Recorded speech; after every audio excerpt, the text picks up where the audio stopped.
I never expected to find the letter that would tear my family apart while cleaning out my mother-in-law's attic. But there it was, tucked inside an old photo album, written in Evelyn's elegant handwriting. My name is Cassidy, and until yesterday, I thought I understood the dynamics of my husband's family. Now I'm not so sure about anything.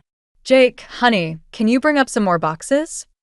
I called down the stairs, quickly folding the letter and slipping it into my back pocket.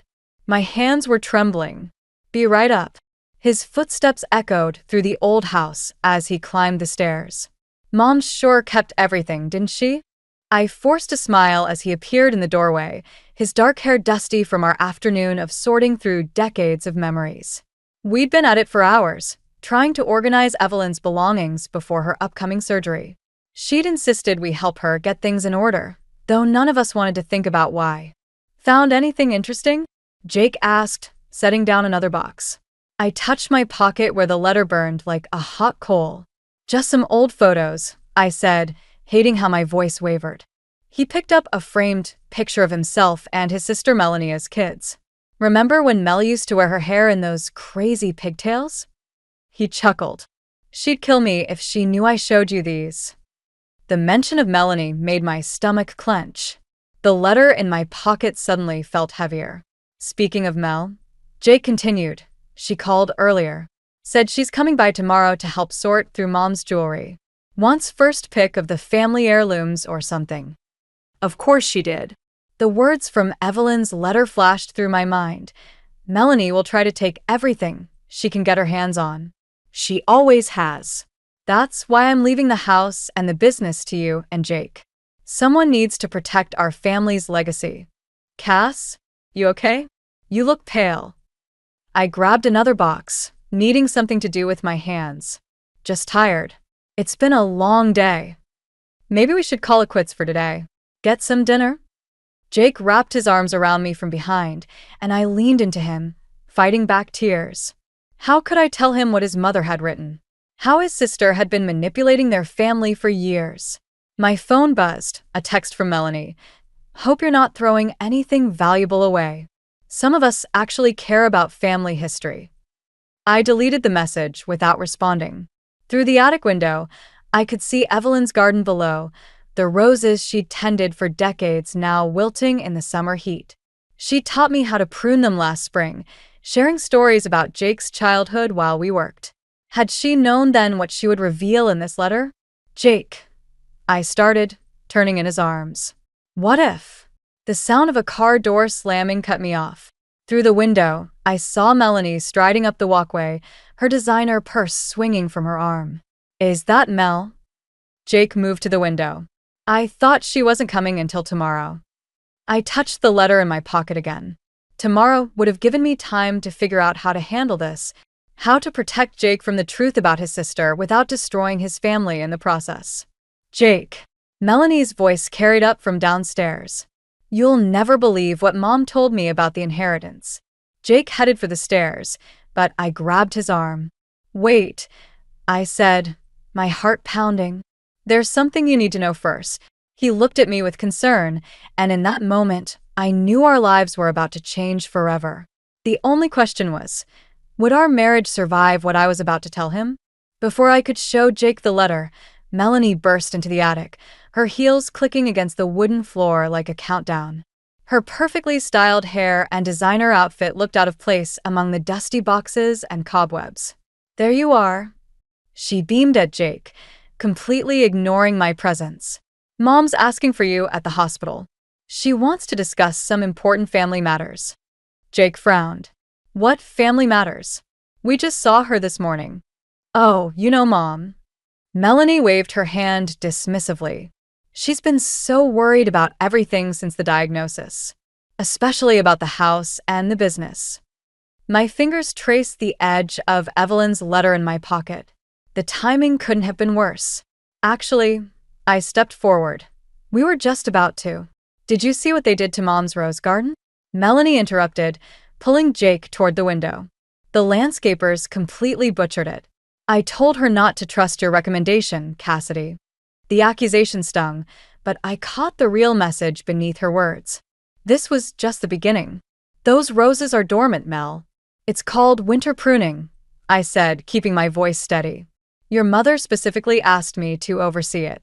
Jake rubbed his temples, a gesture I recognized as his stress response. Can we not do this right now? If Mom needs me. She does, Melanie insisted, linking her arm through his. And while we're there, we should discuss the inheritance situation. I've been thinking about the kids' college funds, and with my current situation, I couldn't stay silent any longer. Jake, before you go anywhere, we need to talk. In private. Melanie's perfectly plucked eyebrows shot up. Private? We're family, Cassidy. There shouldn't be secrets between family. The irony of her statement made me want to laugh. Or scream. Fine, I said, pulling out Evelyn's letter. Let's talk about secrets. The color drained from Melanie's face as she recognized her mother's handwriting. Where did you get that? It was in one of these boxes, along with some very interesting bank statements. Jake looked between us, confusion clouding his features. What's going on? Nothing, Melanie said quickly. Just your wife snooping through family documents that don't concern her. They concern me when they involve my husband being manipulated out of his inheritance. The words hung in the air like dust motes caught in the afternoon sunlight. Jake took the letter from my hands, his eyes scanning the pages with growing disbelief. Mel, he whispered, is this true? Did you really take out loans in Mom's name? Melanie's composure cracked. She offered to help. I needed the money for the kids, and she said no. I cut in. The letter makes that very clear. Along with her wishes for the house and business. You don't understand, Melanie's voice cracked. You with your successful little shop and your perfect marriage. Some of us have real struggles. Real struggles don't justify fraud, Mel. Jake hadn't moved, still staring at the letter. When he finally looked up, the hurt in his eyes was unbearable. How long? He asked his sister. How long have you been lying to us? Before she could answer, my phone buzzed. A text from Evelyn's nurse. Mrs. Monroe asking for family. Condition deteriorating. Please come quickly. The three of us stared at each other, the weight of unspoken words and betrayals pressing down like the years of accumulated memories surrounding us. We should go, Jake said finally, his voice hollow. But this isn't over, Mel. As we headed downstairs, Melanie grabbed my arm, her manicured nails digging into my skin. You have no idea what you've just started, she hissed. I met her gaze steadily. No, Melanie. I just finished what you started years ago. But watching Jake's defeated posture as he walked to the car, I wondered if uncovering the truth had cost me more than I was prepared to lose. The hospital corridor felt endless as we rushed toward Evelyn's room. Jake hadn't spoken a word since we left the house, and Melanie had mysteriously taken a different car, probably to get there first and spin her version of events. I nearly collided with my best friend Lila outside Evelyn's door. She worked part-time at the hospital cafe and often checked in on my mother-in-law during her shifts. Thank God you're here, she whispered, pulling me aside. Melanie's been in there for 20 minutes, and Evelyn's been asking for Jake. Jake pushed past us into the room. Through the doorway, I could see Melanie perched on the edge of Evelyn's bed, clutching a stack of papers. Mom, Jake's voice cracked. What's going on? Evelyn looked smaller than she had yesterday, drowning in hospital whites. Her eyes found mine, and I saw a flash of recognition and warning. Jake, sweetheart, Melanie's voice dripped honey. Mom wants to discuss the funeral arrangements. And the will. I stepped into the room. The will? Now? Evelyn needs rest, not. Actually, Evelyn's voice was weak but clear. I need to speak with Cassidy. Alone. The silence that followed was deafening. Melanie's perfectly composed face cracked for just a second, revealing something ugly underneath. Mother, you're not thinking clearly. The medication. I said alone, Melanie. Evelyn's tone left no room for argument. Jake touched my shoulder as he left, his expression unreadable. Melanie stormed out, but not before shooting me a look that could have frozen hell. Once the door closed, Evelyn reached under her pillow and pulled out another envelope. My hands shook as I took it. There's something else you need to know, she whispered. something I couldn't put in the first letter. I opened the envelope and started reading. My knees gave out, and I sank into the chair beside her bed. This can't be right, I breathed. The business? It wasn't Jake's father's? No. Evelyn's eyes filled with tears. And Melanie knows. She's always known. It's why she's so desperate to get her hands on everything. She thinks she's entitled to more because… The door burst open. Melanie stood there, triumph written across her face. I knew it. I knew you'd try to turn them against me. Behind her, Jake appeared, his expression devastated. You knew about Dad? All this time? Jake, wait. I started, but Melanie cut me off. Oh, let her tell you, brother dear. Let her tell you how our precious mother built her empire with another man's money while Dad worked himself to death thinking he wasn't good enough. That's not what happened. Evelyn tried to sit up, setting off a cascade of beeping monitors. A nurse rushed in. Everyone out. Now. In the hallway, Jake paced like a caged animal. Someone better start explaining. The business was started with money from my first love. Evelyn's voice carried from the doorway. She stood there, gripping her four-pole, ignoring the nurse's protests. Before I met your father, he died in Vietnam, leaving everything to me. Your father knew, Jake. He knew, and he understood. But I didn't. Melanie's mascara ran in black streaks down her face. I had to find out from old letters in the attic. Do you know what it's like, growing up thinking you're not good enough, that there was someone else Dad could never measure up to?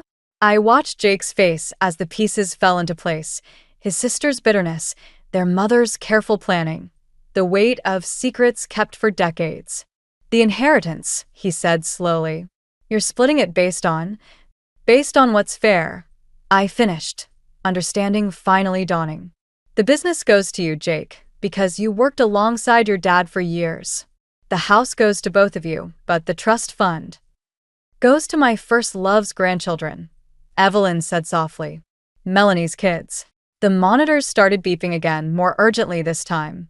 As the nurses rushed Evelyn back to bed, I caught a glimpse of something in Melanie's expression, not triumph or anger, but pure, unadulterated fear. And I realized this wasn't just about money anymore. This was about a family's identity unraveling, thread by careful thread.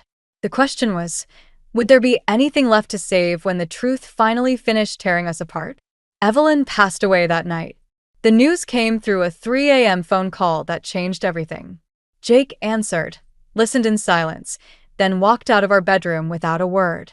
I found him in the garage, methodically taking apart an old motorcycle engine, his way of processing grief. The funeral's on Saturday, he said without looking up, his hands covered in grease. Mel's handling the arrangements. Of course she was. I crouched beside him, watching his hands shake as he stripped another bolt. We should be involved in the planning. Why? So, we can fight over that too. The wrench slipped, catching his knuckle. Blood mixed with oil. Here, let me. I reached for his hand, but he pulled away. Don't. His voice cracked. Just don't. My phone buzzed, a text from Lila.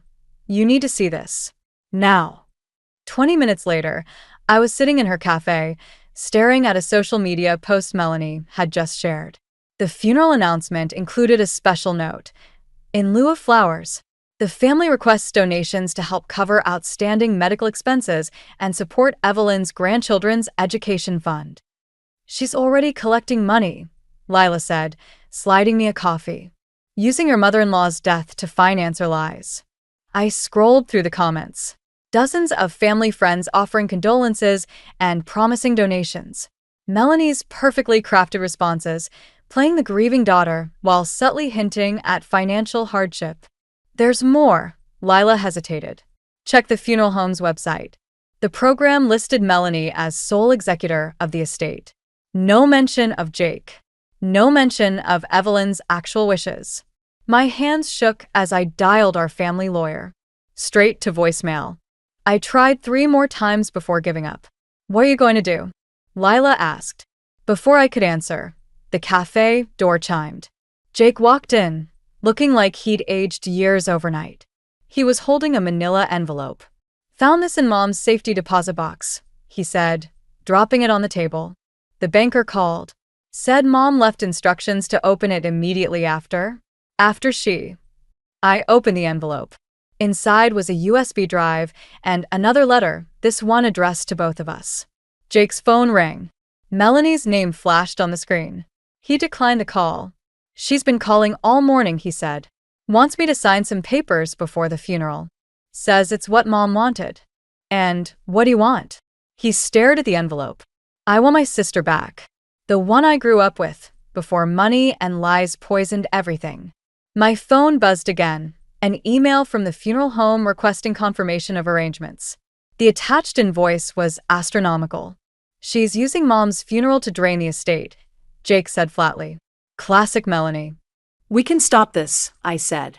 "The letters, the evidence of fraud. And destroy what's left of our family?" He laughed bitterly.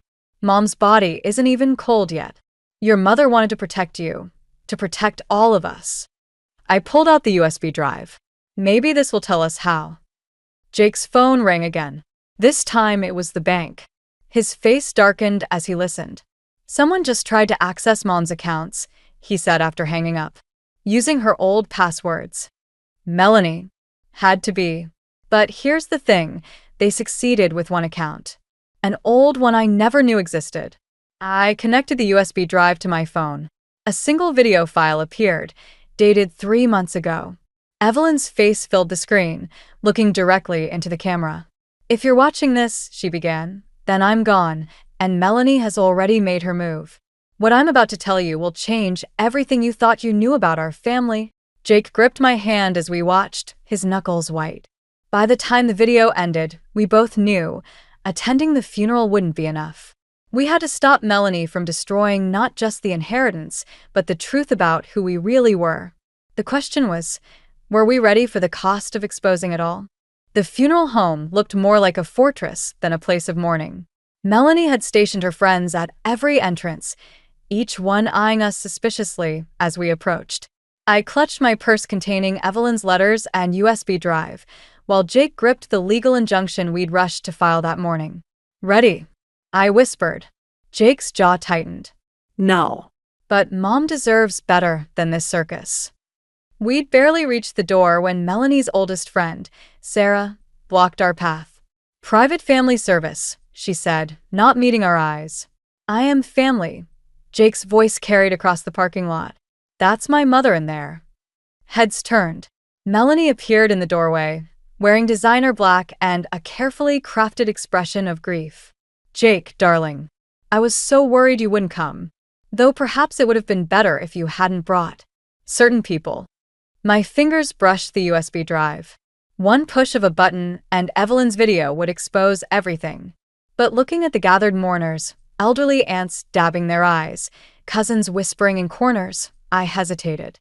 "Let's take this inside," I suggested quietly. Melanie's smile didn't reach her eyes. "Of course. Family should stick together in times like these." The funeral home's back office was cramped, but it felt appropriate for the showdown about to unfold. Melanie perched on the edge of the desk, fingering a stack of documents. "I assume you've seen the changes to Mom's will?" She slid a paper toward Jake. She wanted to make sure the grandchildren were taken care of. "You mean the changes you forged?" I pulled out the original will from my purse. "The bank confirmed Mom's signature on your version doesn't match." "How dare you?" But her hand trembled as she reached for her water glass. "Jake, are you going to let her accuse me of—" "Stop." Jake's voice was deadly quiet. "Just stop, Mel. We know about the secret account. About Dad's real relationship with the business. About everything." The color drained from Melanie's face. "You don't understand. My kids. I had to protect them." "By stealing? By lying?" I stepped forward. "By using your mother's death to—" A commotion outside interrupted us. Through the office window, I saw Lila arguing with the funeral director, waving what looked like financial documents. "Security," Melanie called out, but I was faster. I grabbed the USB drive and plugged it into the office computer. "Wait." Melanie's composure cracked. "Please. You don't know what this will do to the family." Evelyn's face appeared on screen. My dearest children. Her voice filled the room. If you're watching this, then the worst has happened. Not just my death, but the destruction of the trust one spent a lifetime building. The office door burst open. The funeral director entered, followed by 2 police officers. Mrs. Monroe? One officer stepped forward. We have some questions about certain financial transactions. Melanie's mask finally shattered. He was going to take everything, she screamed, pointing at Jake. Just like Dad took Mom's love from my real father. I deserved more. My children deserved more. The room fell silent except for Evelyn's voice still playing from the computer. But remember, my darlings, that true inheritance isn't about money. It's about the choices we make. I moved to stop the video, but Jake caught my wrist. Let it play, he whispered. Let everyone hear the truth. Watching Melanie collapse into tears as the officers led her away, I felt no triumph. Only a bone-deep sadness for what greed and secrets had done to this family. Outside, mourners gathered in confused clusters. The funeral would have to be delayed now. More secrets would come to light. More pain would surface before healing could begin. What do we do now? I asked Jake as we stood in the autumn sunshine, surrounded by the wreckage of family ties. He took my hand, his father's ring glinting on his finger. We honor Mom's real wishes. All of them, even the hard ones. Even forgiving Melanie? Especially that. He squeezed my hand. But first, we bury our mother properly, without the lies. The weight of Evelyn's final letter pressed against my heart. There was still one secret left to reveal, one that would either heal this family or destroy it forever. The county jail's visiting room smelled of industrial cleaner and despair.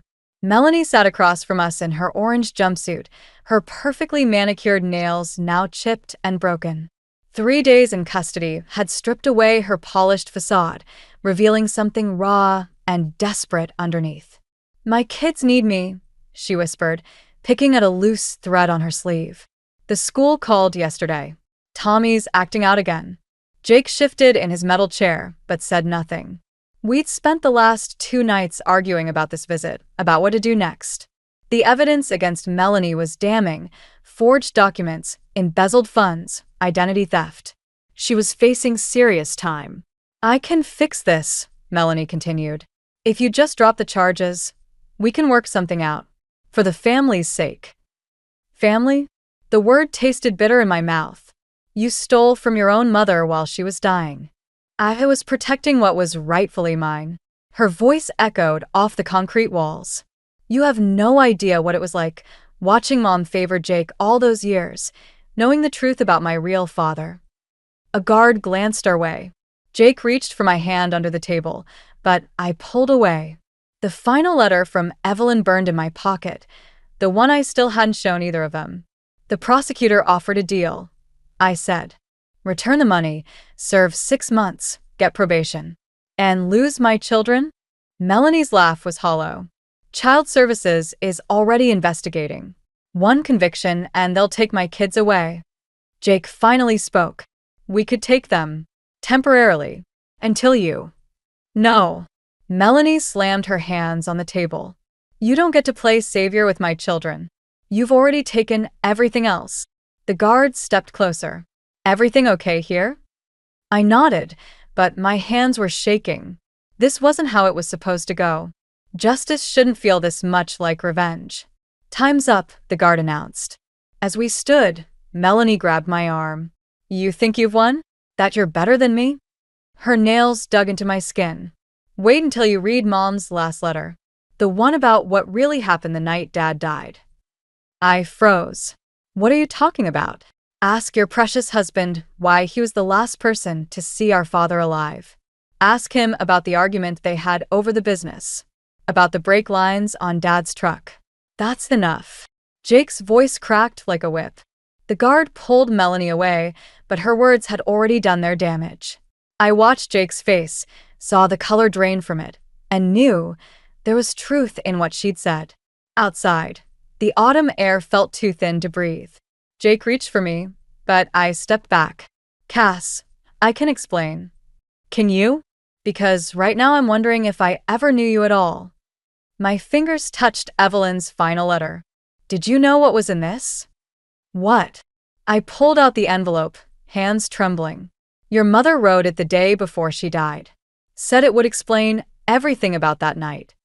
Jake's expression changed. Don't open it. Please. Why not? What are you afraid of? Because some truths destroy everything they touch.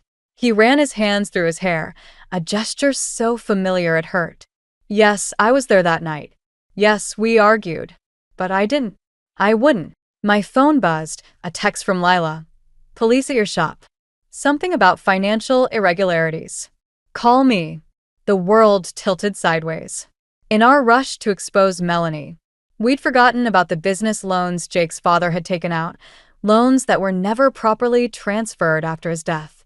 Loans that, technically, could be considered fraudulent. Jake. My voice sounded distant. What did you do?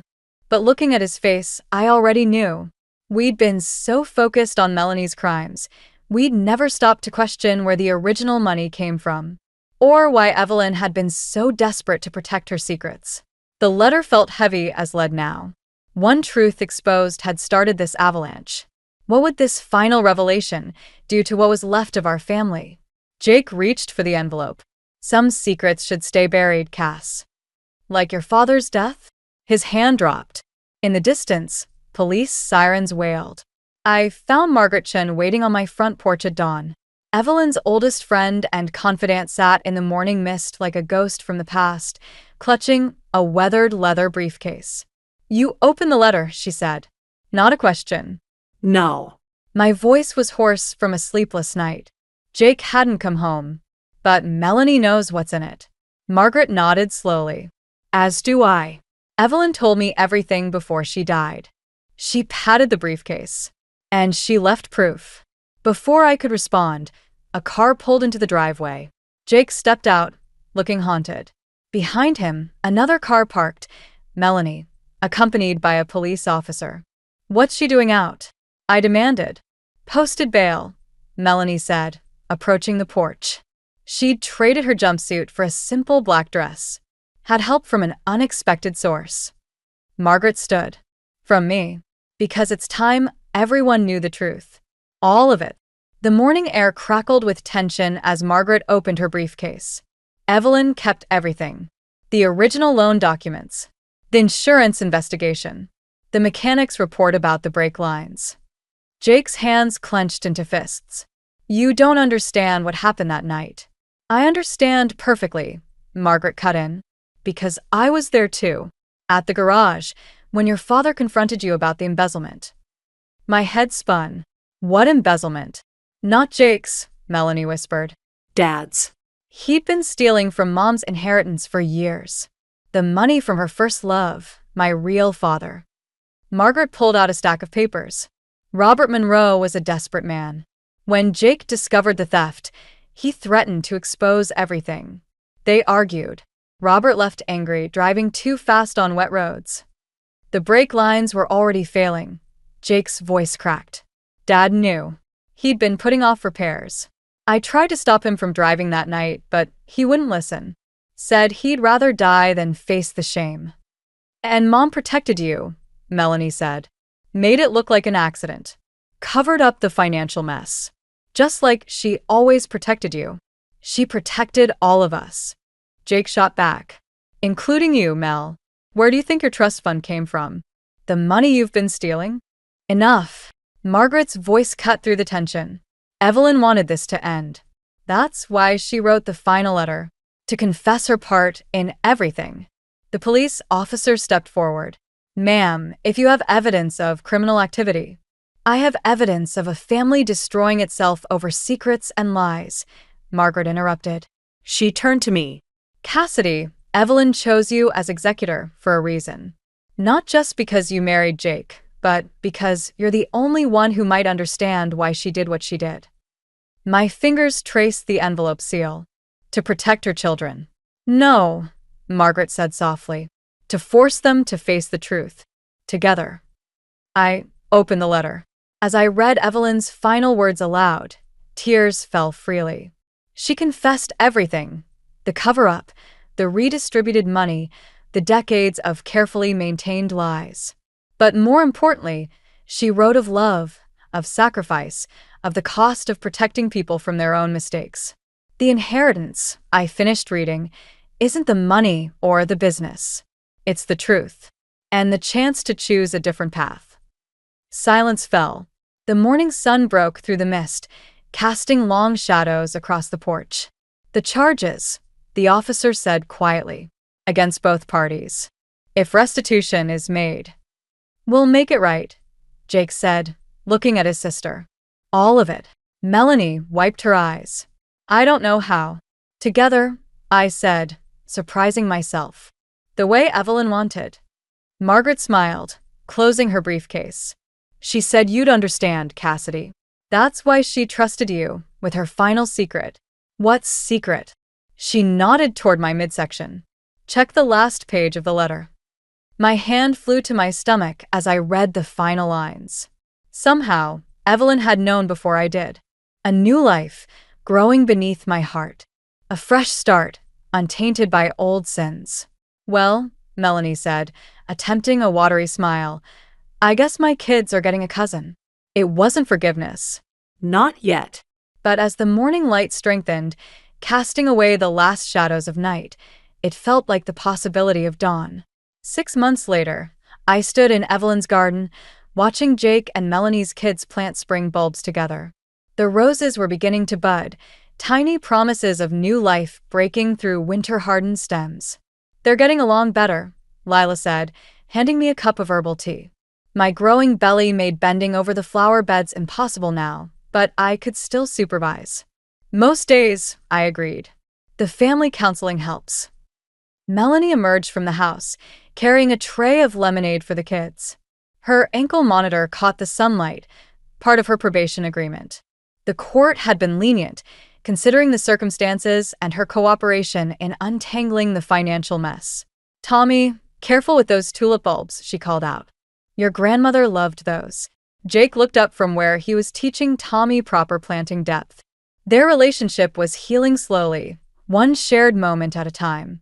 The truth about their father's death had nearly broken them both, but somehow, facing it together had started the mending. Found another one, Melanie's daughter Sarah announced, holding up a small envelope buried in the soil. Evelyn's final surprise, letters and small treasures hidden throughout her beloved garden, meant to be discovered over years. What's this one say? I asked as Sarah brought it over. For my grandchildren, she read, who will grow stronger than the roots of these roses. Melanie's hands trembled as she took the envelope.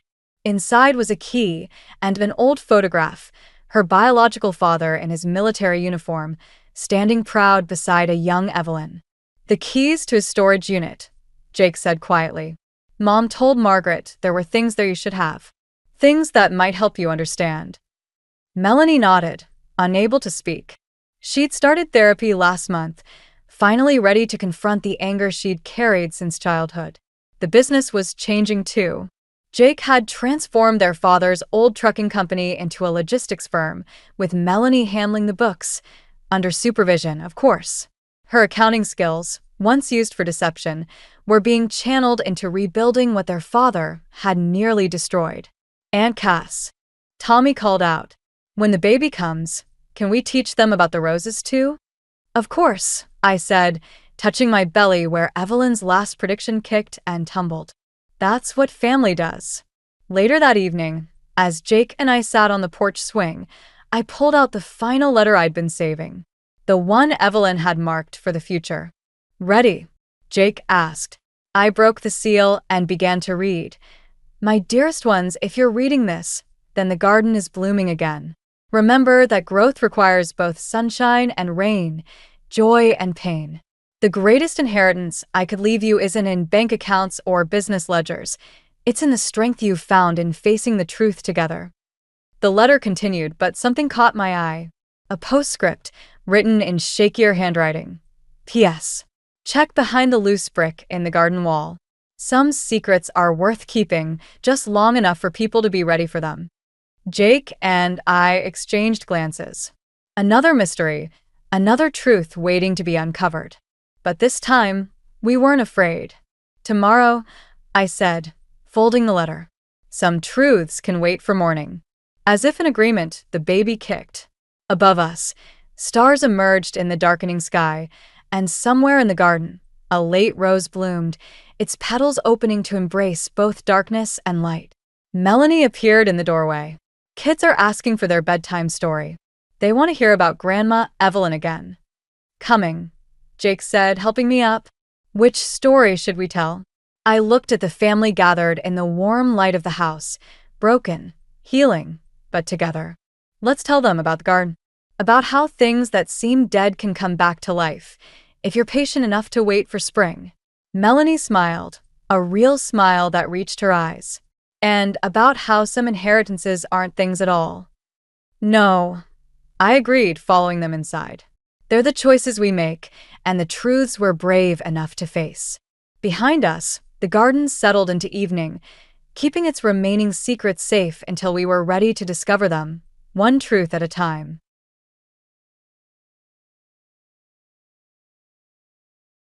Our reservation for 7 persons is accurate. For this woman who isn't counted, I would appreciate it if you could set aside a different seat. Elizabeth's mother, my husband's mother, was known for her loud demands and her enjoyment of making jokes about me. But today would probably be the last of these days, since I am aware of a secret she has been harboring. I'm going to spill the beans during the family get-together today. Natalie is my name. I'm a 28-year-old cook at work. After completing culinary school with honors, I started working in a well-regarded Western restaurant in the city. It was there that I got to know George, a kind client who would eventually become my spouse. 3 generations of the neighborhood have cherished the antique electronics business that George inherited. Following the death of his father last year, George has assumed the role of 3rd-generation owner. Although my mother, father, and even my brother are all working professionals in the culinary industry, we had a typical-looking home when I was growing up. Being up in such a setting has given me early exposure to a wide range of culinary skills and information. I excelled in culinary school and finished at the top of my class because of my background and natural skill. Even though I tend to be quiet, I've always had faith in my ability to cook. But after being married to George, her confidence started to wane. This resulted from our living closely together with Elizabeth, which started soon after our marriage. George and his parents shared a home on a regular basis. He sincerely cared for his mother, who was mourning after the death of his father. I had wanted to spend our early married years together, especially since I had granted his desire to live together. As the eldest son, I did think George would ultimately move in with his parents, but I never imagined it would happen soon after our marriage. We could have talked about it before we were married if he had communicated this sooner. Perhaps he had his own motives, or he just didn't want to annoy me. There would be no difference if I regretted it today. Elizabeth proved to be gentler than I had anticipated when we moved in together. She used to treat me to cream puffs from my favorite bakery and would tell me to slack off from domestic tasks since she was busy. She did most of the housekeeping. She made our meals every day, but I wasn't quite sure how to season them to my liking. This worried me. Every meal had a lot of salt. I reasoned that it may be typical of the North, as I had heard that Elizabeth was from there. I seem to remember reading in periodicals or watching TV programs that folks in the North had a preference for saltier foods. However, I was aware that this was only one viewpoint or piece of common knowledge. Actually, a northern coworker of mine consistently states that she likes her salt to be milder. However, Elizabeth's cooking differed greatly from what I had been told or what my colleague thought was best. For example, the richness of the sauce in her stew obscured the colorful elements, even though they should have stood out. It tasted like I was dumping intense sauce right into my mouth when I tasted it. It doesn't feel fulfilling if there's not enough flavor, is it? Natalie, please eat plenty. Wondering inwardly, is this the standard taste? My husband said, did you adjust the taste to be a bit lighter today? As I checked to see how he was responding. Yes, I considered Natalie's preference and made it a tad lighter than usual. This is considered light? I asked myself. My feelings of astonishment at the time are so hard to put into words. After a while, maybe from always eating food prepared by Elizabeth, my palate became numb. When I was cooking at work, I began to question my own palate. Fortunately, the head chef performed the last taste tests, so there were no serious problems. But I have severe concerns about it. I came up with a strategy to deal with Elizabeth's excessive spice in every meal. Getting up earlier than her and making my own breakfast was one of the answers. This new regimen prevented my performance at work from declining, but it backfired, making Elizabeth's attitude toward me a see. She started to ignore my comments and walk past when I greeted her in the morning. I questioned her one evening about a meal I'd worked extremely hard on, and she said, did you really season this properly? The fundamentals of cooking are crucial, Natalie, and I get how busy you are. I think this has a deep flavor since I season it just enough. She went on, that's why I'm saying it's bland, in spite of my response. You are incapable of comprehending anything so simple. However, I don't think it would be good to add extra seasoning. What's wrong with indulging in delectable cuisine? Never put too much stock in yourself simply because you can cook a little. After saying this, she poured a generous amount of sauce over the meal I had cooked. Do they believe I'm being haughty? I'm thinking about health concerns as well. I had the impression that her shift in attitude could have had a cause or history. My husband has 2 older sisters, both of whom have established their own families and are living with their husbands and children. Both sisters were very friendly and had warmly welcomed me from the beginning of our marriage. If you ever have trouble or concerns with our mother, let us know. We'll intervene and help. Such encouragement made me feel cherished, even though we had just gotten to know each other. The husbands they chose were also very friendly and helped create a harmonious atmosphere within the family. Especially Emily, who has a lovely 5-year-old daughter, had a grand birthday celebration for her planned at her house. I was asked to help with food preparation, which I gladly accepted. As a result, the dining table was filled with a variety of dishes. Each dish was distinctively unique, colorful, and very appetizing. As the party began, my daughter said, she really loves the spaghetti from the restaurant where Natalie works. Being able to enjoy that taste at home is wonderful. Emily said, full of admiration, I'm truly happy to hear that. Please eat a lot, I replied, unable to hide my joy. Thank you for making this spaghetti. It's really delicious. She expressed her gratitude with sparkling eyes. Everyone, please try this stew I made.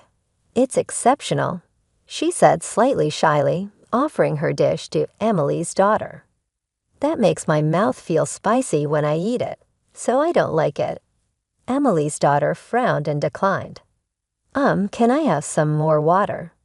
She said after trying a few bites, barely keeping a smile. His glass was completely empty after a few sips. Mom, I've always felt your seasoning is a bit heavy, but today's is especially so. Maybe you can learn some cooking tips from Natalie. Shut up, she exclaimed angrily and left the scene. I somewhat regretted offering to help with the cooking from the start. Amidst the sour mood, the party ended quickly. I'm sure Emily meant her words lightly, but not just me. Elizabeth must have put love and effort into her dishes as well. It felt unjust for our heartfelt efforts to be belittled with a mere comment. I'm truly sorry for causing trouble today. That night, I mustered the courage to express my apologies to her. You should try not to act so high and mighty. This isn't your house after all, she responded coldly, much sharper than I'd anticipated. From the next day, life became increasingly tough. She would recklessly season the meals I'd carefully prepared, and on the worst days, she'd even throw them away. Midway through eating, I turned to my husband, seeking support in these trying times. "Did you by any chance antagonize her? Maybe you should try listening more. Aren't you overreacting a bit?" He failed to take my distress seriously. Moreover, despite being married for only half a year, he began coming home late, often not until midnight. He'd claim it was work, but he even started missing family events like Emily's daughter's birthday party. The strain in our marital relationship deepened with each passing day. We were married for only half a year, so the idea of divorce felt premature. But then another hurdle arose. Elizabeth tripped on our stairs and severely injured her leg. Although Emily kindly offered to help with her care, "You're the wife of this house and name right, so it's only natural for you to take care of me." Ever since that declaration, my daily life dramatically changed. From minor tasks to major requests, attending to her needs became a daily routine. Even during work hours, I'd frequently receive calls from her, disrupting my tasks to cater to her whims. Initially, my colleagues were understanding, but their patience wore thin due to constant interruptions. I eventually decided to resign. When Elizabeth learned about it, "So you've quit your job." How pitiable, she jeered, clearly unable to hide her glee. Ever since then, my days were consumed with meeting Elizabeth's spontaneous demands at all hours. Both my mind and body were worn down. My husband's reduced presence at home weighed heavily on my heart. According to him, due to work-related demands, he often had to spend nights at the office. But I couldn't shake off my doubts and found it hard to believe him. I began to ponder our next steps. I couldn't stand by and do nothing any longer. Amidst these thoughts, I concluded that I should teach Elizabeth and my husband a lesson. A few days later, on a bright morning, an opportunity arose. The three of us sat down for breakfast together. "I've been thinking that maybe it's time for us to consider getting a divorce."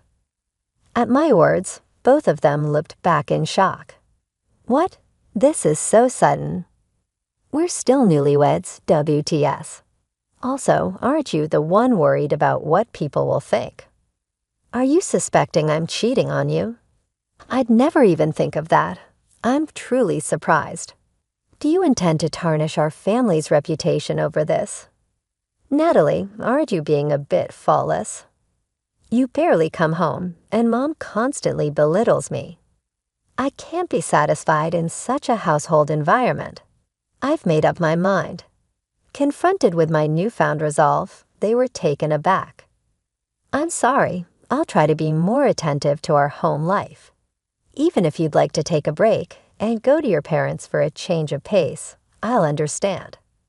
But considering Mom's leg injury, could you still help her out for a while?" Seeing my husband apologize, I felt a bit disoriented, but I could also sense a slight hint of resentment in him. "I'd like you to reflect a bit more on the events that transpired. There are many things I'm not content with either, but can't we keep trying to live together? Maybe your feelings might change, and we might change too." At those words, I took a deep breath and tersely replied, "I'll think about it." At that moment, a smug smile appeared on their faces. Seeing that expression, their blood ties were evident. For the next few days, the atmosphere at home shifted. My husband began returning home earlier from work. However, this peace was short-lived. He started coming home late again, and Elizabeth's behavior reverted to its previous coldness. While her injury didn't seem to be improving, she frequently went out.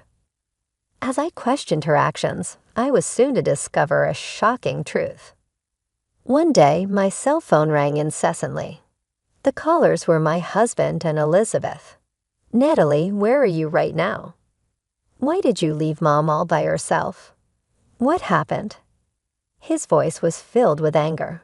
and I felt he wouldn't understand my perspective. I'm at my parents' house right now, but didn't you agree to me returning home? That was supposed to be a temporary solution. Mom isn't fully recovered yet. What went wrong?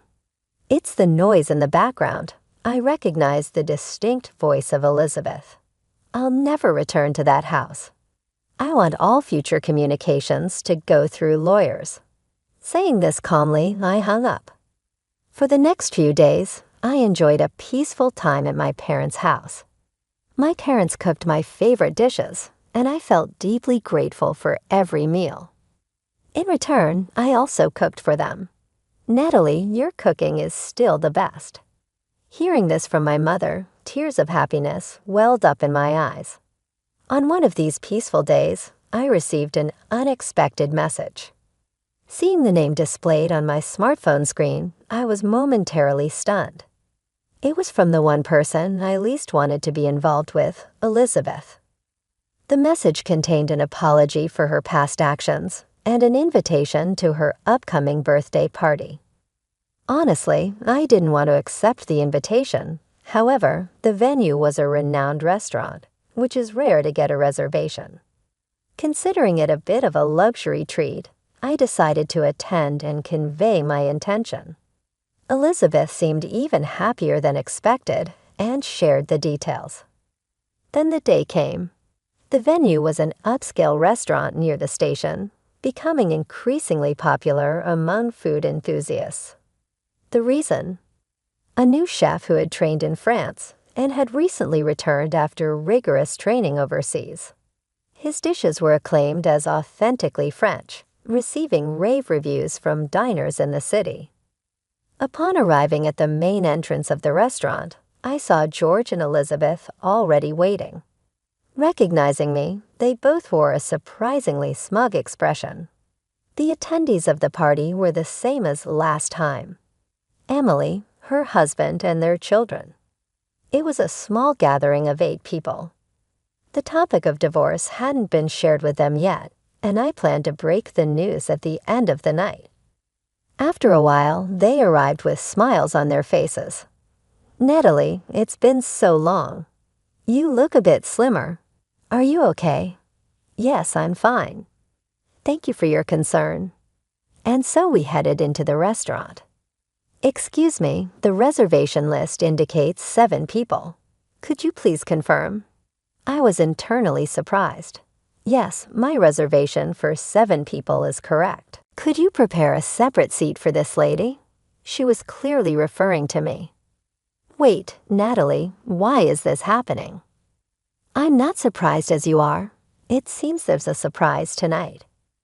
I'll ask the waiter if they can accommodate service at another seat. The waiter kindly guided me to a different seat, positioned slightly hidden from them. As everyone sat down and started eating, I heard, "This spaghetti tastes just like the one Natalie makes."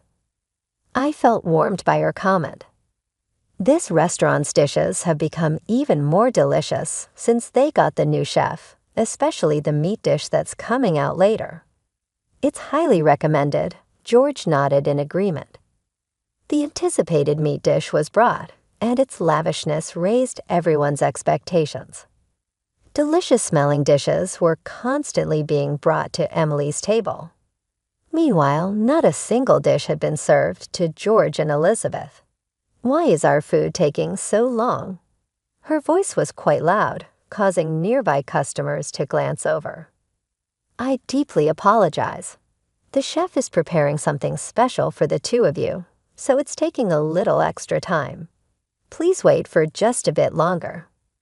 Despite her annoyance, Elizabeth's face showed a hint of satisfaction, knowing they were getting special treatment. A chef's special dish. That's exciting." Soon after, footsteps could be heard coming from the kitchen. Their expressions froze in surprise because it was me, dressed in a chef's hat and apron. "What? Natalie, why are you dressed like that?" Though this must have been Natalie's surprise. "This is really fun." While Emily and her husband enjoyed my appearance, George and Elizabeth were taken aback. I gently smiled and set the specially arranged dishes before them. I've prepared a special menu just for the two of you. At the center of Elizabeth's plate, a beautiful black lump was garnished with a rich sauce. I've accentuated this using a special sauce. I'll add a little more topping to this sauce. Pouring more sauce on the dish, I felt satisfied seeing Elizabeth's surprised face. And here's a special dish for you, sir. On George's plate, various batters were beautifully aligned, each shining brightly. Also, please try it with this special sauce. Placing an elegant sauce bottle on the table, I watched the service. Emily's daughter laughed cheerfully. They looked a bit surprised yet intrigued. They both were seething with anger. This is unbelievable. I've never seen such an inappropriate service. Call the manager. I'm the person in charge here. Is there a problem? Are you the one allowing such disrespectful service? This is unforgivable. We're going to exercise our rights as customers and sue you. Feel free, but we're also considering legal action for the disruption you've caused. How dare you? It turns out that they often visited this restaurant, always being demanding. They constantly complained about the food. The staff already saw them as problematic customers. Until now, considering our familiar relationship, we treated them with leniency. But now that Natalie has chosen to distance herself from you two, we will treat you impartially. Is that okay, Natalie? Of course. Peter, Elizabeth, and George were utterly stunned upon realizing that the person in charge of this renowned restaurant was my brother. In reality, this popular restaurant was a product of Peter's diligent management and hard work. They had not been informed of this fact. Peter had previously undergone advanced training in France, and because of his work commitments, he was unable to attend our wedding. Although he had sent a generous wedding gift, he had never spoken with Elizabeth or George before. However, he remembered their faces because he had received pictures from family gatherings. I couldn't attend the wedding, so I wanted to greet you when you visited, but every time you both seemed too busy with your guests. Elizabeth and George seemed lost for words upon hearing this. We didn't know any of this. Could you explain? Even though she sounded cheerful, the slight shadow in her eyes showed she was taking this matter seriously. Actually, we came here to dine with some shopkeepers from the town's marketplace. It's trendy these days to have dinner in such modern restaurants. At that moment, a staff member approached politely. During your last visit, you left behind an item. Please allow me to return it. Handing over a shimmering earring, they added, you often dine here with men wearing earrings. Isn't that a bit risky? I was momentarily surprised by Emily's question, but chuckled. Well, it's not exactly like that.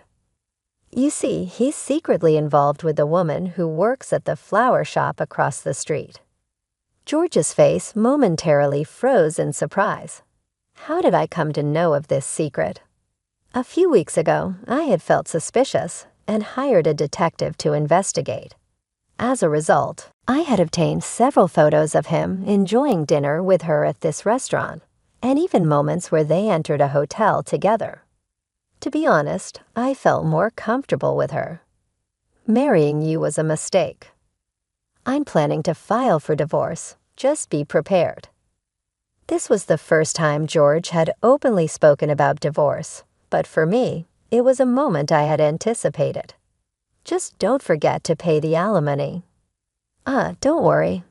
I recently secured a big business deal, and financially, I'm pretty well off now. I'll gladly pay all of the alimony in full. Hearing that gives me peace of mind now about you. Until now, Elizabeth had been wide-eyed at the unfolding conversation. She was a regular at this upscale restaurant and was known by the staff. What do you want from me? Since my husband passed away, I don't think anyone has the right to complain about my behavior. Actually, I had a detective thoroughly investigate your secrets too. It turned out you've been in a secret relationship for 5 years. But wasn't it just a year ago that your husband passed away? What are you talking about? Emily and her siblings, hearing this for the first time, stared at their mother in shocked anger. For them, who had deeply cherished their father, this revelation was unbearable. Although I, too, was surprised by the investigation's outcome, when I asked the detective why he knew so much about Elizabeth, it turned out that their father had once hired the same detective agency. You deceived him for so long, even while he was still alive. And George, even while with Natalie, you were seeing another woman. How could you? In Emily and her siblings' eyes, there was deep anger and disappointment. The tense atmosphere at our table had caught the attention of other diners who started glancing our way. We promised to resolve this matter at home and called it a night for the dinner. As I left, I high-fived the restaurant staff and Peter, expressing my gratitude. A few days later, under the stern gaze of Emily and her siblings, George and I proceeded with the formal divorce process. Now I'm free. I won't regret anything, no matter what happens, he stated confidently. I never expected this outcome. Even after I told you about my bad leg, I never imagined being treated this way. Ah, watch your step. She recoiled in surprise. In truth, her leg had already healed, yet she had been pretending to be in pain to maintain a superior attitude towards me. Her behavior once again left me in shock. She and her spouse will never again be strangers to me. I had no regrets at all, even though our marriage terminated in less than a year. I was astonished to see that the alimony from my husband and his lover had been placed simultaneously when I checked my bank account a few days later. My spouse appeared to have paid for her fair portion as well. I could finally see them as having left my life after learning this. Then there were some intriguing developments about my husband's connection with his mistress. He had taken on debt to cover the high alimony, but she deserted him with relative ease not long after our divorce was finalized. I found out via Emily's research that the lady is notorious in the community for preying on married men. Peter told us after the incident at the restaurant that the regular customers were thrilled with our surprise and were also tired of George and Elizabeth's antics. The restaurant forbade those two people from entering after that. Furthermore, the society rapidly learned about their dishonest views. My spouse had been bragging about a big deal that was subsequently canceled. His electrical business had survived because of the community's strong sense of trust. Given that this confidence has now been betrayed, it is easy to see how difficult management will be going forward. Elizabeth's life after it became very challenging. Subsequent testing indicated that her bad lifestyle was having an impact on her health. She had been abruptly dumped by her longtime partner.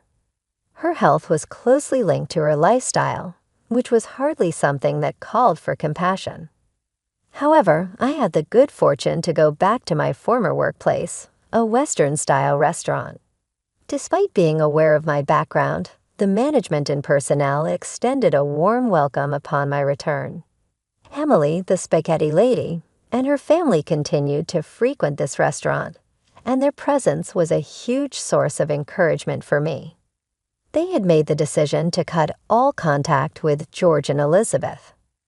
A profound wound that appeared hard to heal was the wrath they felt for what they had done, especially in the wake of their father's death and the realization of the truth. A special place in my heart is reserved for the pleasure of cooking. I actually feel lucky when I am experiencing this delight, which is the exact time I treasure the most.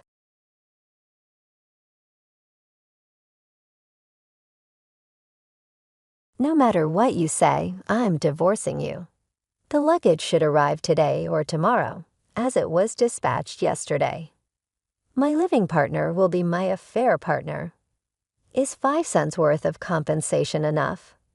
Is it true that you were unfaithful to your fair partner? I'm saying that, so please go out of here. I mean, it's awkward with me, but My spouse continues sending bags to our house, and they keep coming.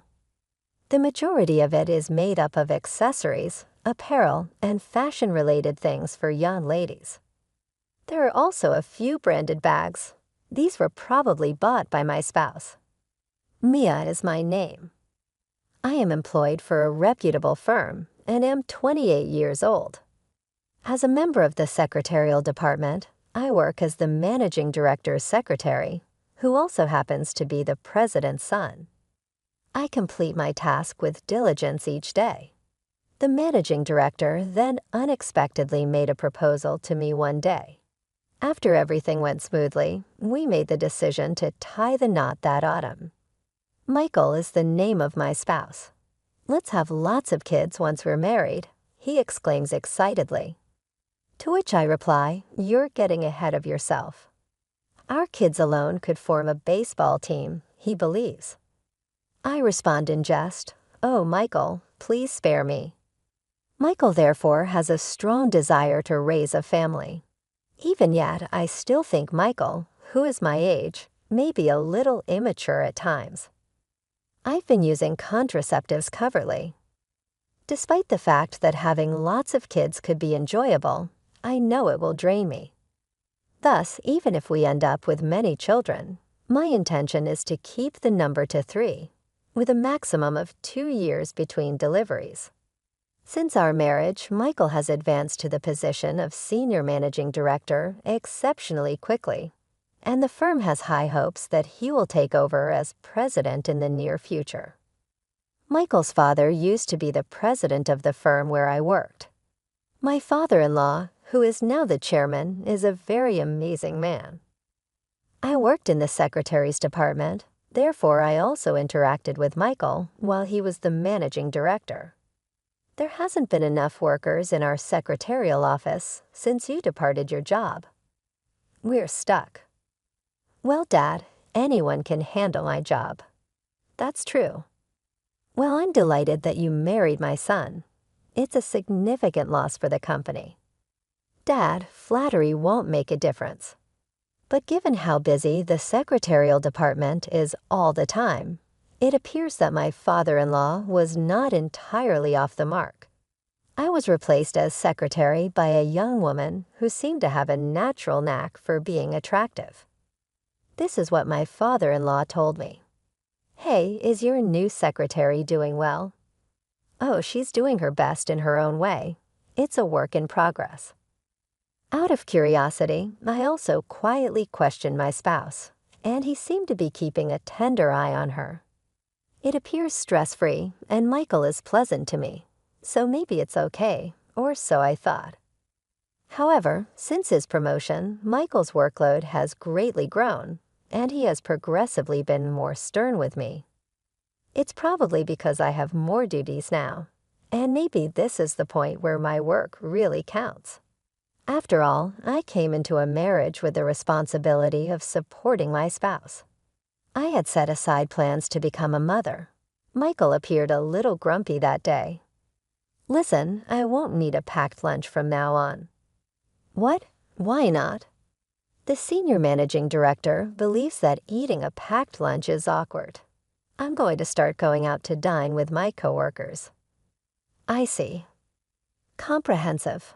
What's the issue? Concerned about the cost of lunch? I didn't say it at all. Either way, that's the reality. You are no longer need to prepare lunch. His remarks were a little depressing. I had been doing my hardest to balance Michael's diet, but I guess he has his own social responsibilities. That's why I stopped packing sandwiches the next day. Then he began criticizing me for other things, like the clothes having creases and the fact that I still didn't have kids. Though I think I've cleaned and laundered everything well, it doesn't appear to have reached him. I'd frequently pondered what could be bothering Michael, but no matter how hard I tried, I couldn't figure it out. Maybe there's something going on that I'm missing. Days of internal conflict persisted. I even consulted my mother-in-law. Like my father-in-law, She treats me well.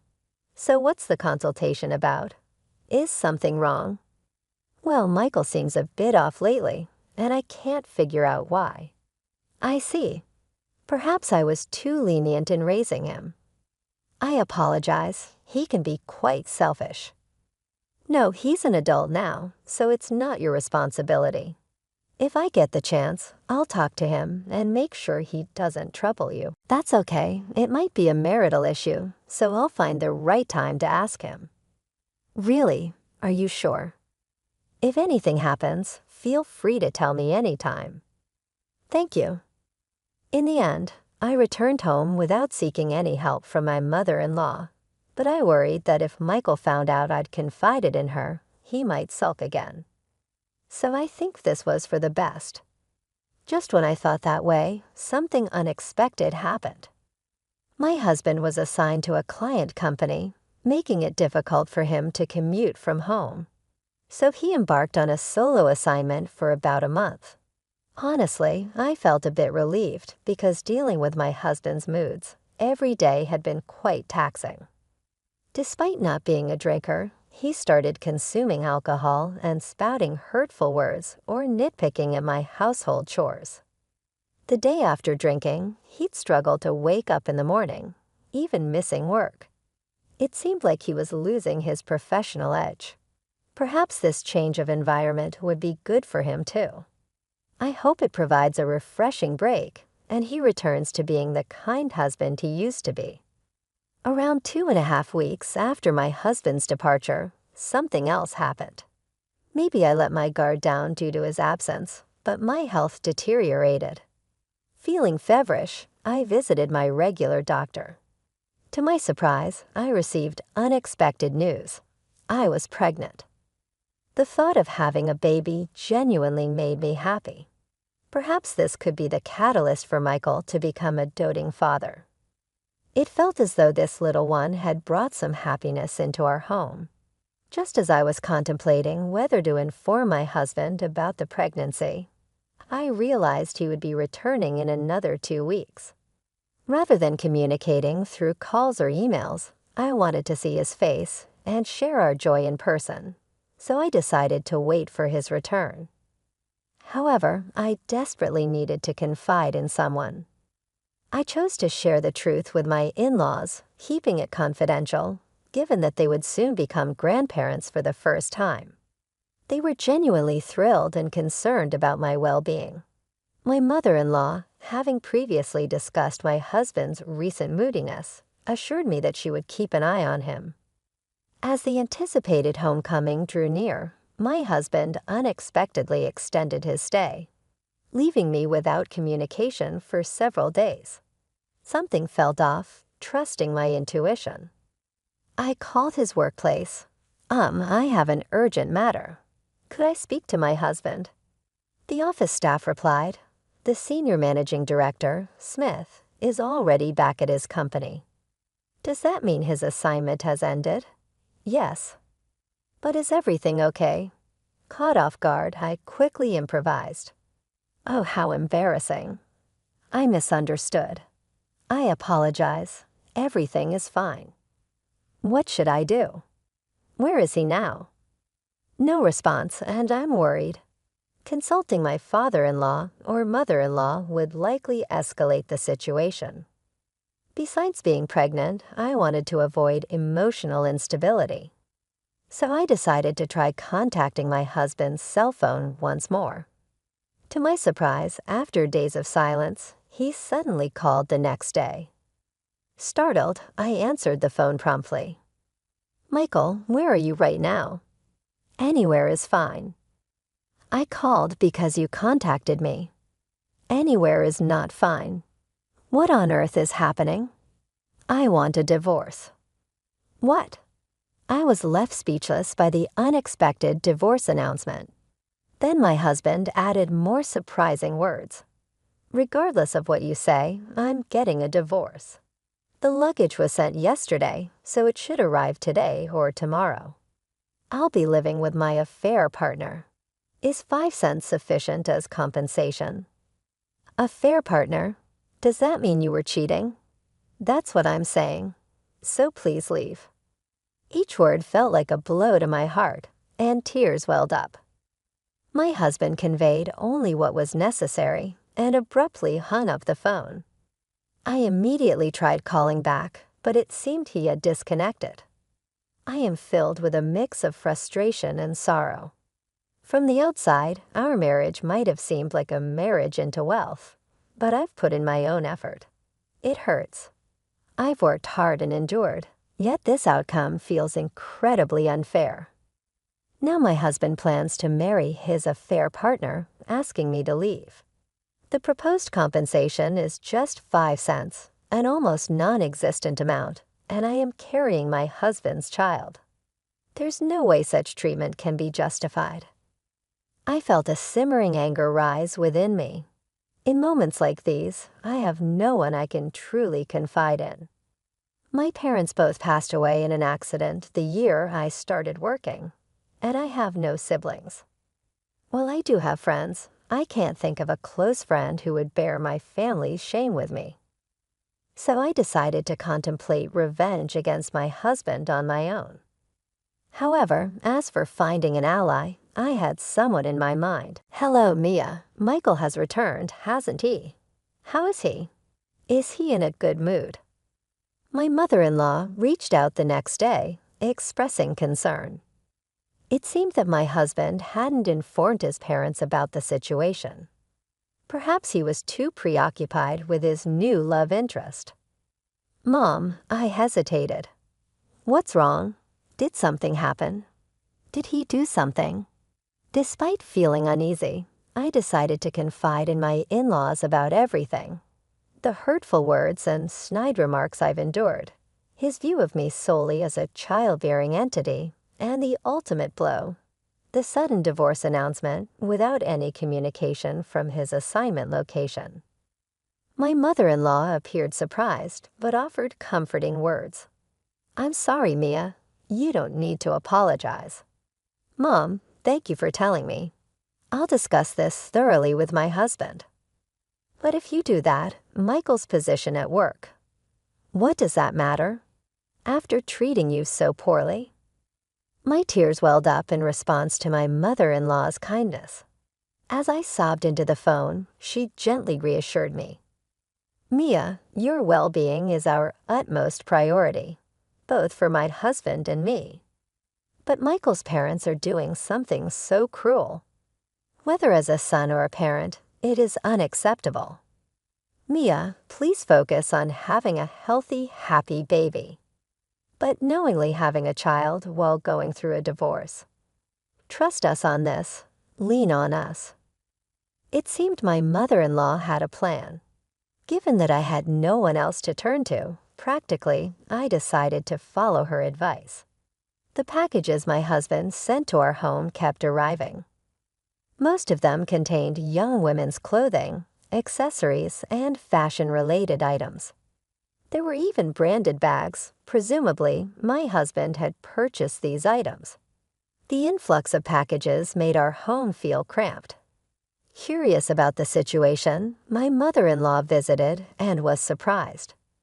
Despite my initial reluctance to rely on my in-laws without informing my husband, I decided that since I was pregnant and would only stay briefly, it was acceptable to seek their help. According to what I heard from my in-laws, my husband hasn't contacted them or shown up at work. He's apparently using up his paid leave days. My father-in-law is furious that his son isn't communicating as a professional and as a human being. He's a disgrace. "Dad, please don't scold him without hearing the whole story. But what he's doing isn't morally acceptable." That's true. I never thought he'd be like this. And so I decided to put into action the secret plan my in-laws had shared with me. One day, I contacted Ed, my husband, saying I had an important matter to discuss about the divorce. Falling right into the trap, he called me back with a blocked number. "Well, have you submitted the divorce papers I sent?" "Not yet." "Then what's this important matter?" "Will you agree to the divorce if you accept certain conditions?" What's with the high and mighty attitude? Are you saying you can't survive without my income? And we agreed on 5 cents for alimony, right? We never made such an agreement. There's no written confirmation. Mom, your dad is here too. Should I switch the call? I had the phone on speaker. The conversation was an open book to my in-laws. My father-in-law finally spoke up. I got you fired from your job, and that secretary, Sophia, too. Wait a minute, Dad. You can't just spring this on me. Mia had something even worse suddenly dropped on her. This is nothing. You don't have to go that far. I'm wondering what I should do from now on. Think about Mia. She's been through worse. Despite feeling embarrassed by my husband's confusion, I interjected, I won't give you a single cent. Well, is that acceptable? I'm fine, but, I'm pregnant. I never heard about that, but there was no right moment to tell you. But you won't get any alimony. That's because there's no record of it. If we fight, I'll win. No, I didn't know. You never gave me a chance to tell you. I knew about my pregnancy during your assignment. You're already jobless, and that's not all. You'll pay Mia and the child proper alimony and child support. Your salary is a drop in the bucket, but you'll figure out the rest. Dad, I messed up. I'll break up with Sophia and take care of Mia and the child. Just don't fire me. It's too late. I'm disappointed in you. Go start fresh with your new woman. Mia will stay with us for a while. If you want to come back, you can stay with her. Mia has nowhere else to go. Besides, she's been treated horribly by her own husband. We'll take care of her. Mia won't be comfortable here either. So once you've paid her enough, she can leave. Michael, that's how it is. You're the one who put these ideas in their heads. This is outrageous. I haven't done anything. Your parents have been considerate of me and the baby. Clearly devastated, my husband hung up the phone without saying another word. A few days ago, I received the divorce papers from my husband and had my in-laws sign as witnesses. I've already submitted them. It's heartwarming to see my in-laws, who should technically be strangers, stand by my side. My ex-husband hasn't contacted me, and I've entered the final month of my pregnancy. Although alimony and child support haven't arrived, my former in-laws have stepped in to cover those expenses. They assured me that they'll collect the owed amount from Michael. A bit before the due day, I gave birth to a healthy child. He looks a lot like my ex-husband, and my ex-in-laws are certain he's Michael's kid. It's been 3 years since we started living this way, despite the unusual circumstances. We are so happy to watch our kid develop every day. Michael called his parents one day. Speaking, it became apparent that Sophia, who was eager to meet our kid, had rejected Michael. Ever since, he had lost a large chunk of his severance income and was living a precarious existence similar to that of a part-time employee. This way of living had proven intolerable for someone who had grown up in luxury. In essence, he was asking his father for financial assistance. Michael was quickly shut down by my ex-father-in-law, who insisted that he pay back the money he owed me. But Michael did not have the fortitude to confront the matter directly. My ex-father-in-law finally gave in, and Michael was able to rejoin the firm from the bottom up, as long as he continued to support me. Go back 4 years. Although Michael's child support payments have finally leveled out, he doesn't have much financial freedom in his present position. He performs night shifts in addition to day jobs. It's interesting to note that my kid is officially their grandchild because my previous in-laws and I were able to legally adopt each other. They have essentially broken off their parent-child bond with Michael in return. It doesn't change the official records, but my parents are really happy about it. When our kid starts first grade the next year, They are excitedly selecting school supplies like notebooks, backpacks, and shoes. I want to actively pursue job and make a contribution to society as soon as our son enters school. I can't depend on my parents indefinitely. In addition, I think working outside the house is a better fit for me than being a stay-at-home mother.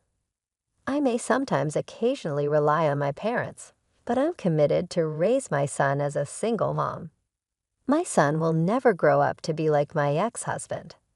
It is my firm belief that Pooh was a crook. How did you come upon this tale? Make sure you subscribe to the channel as well. Till then, in our upcoming video.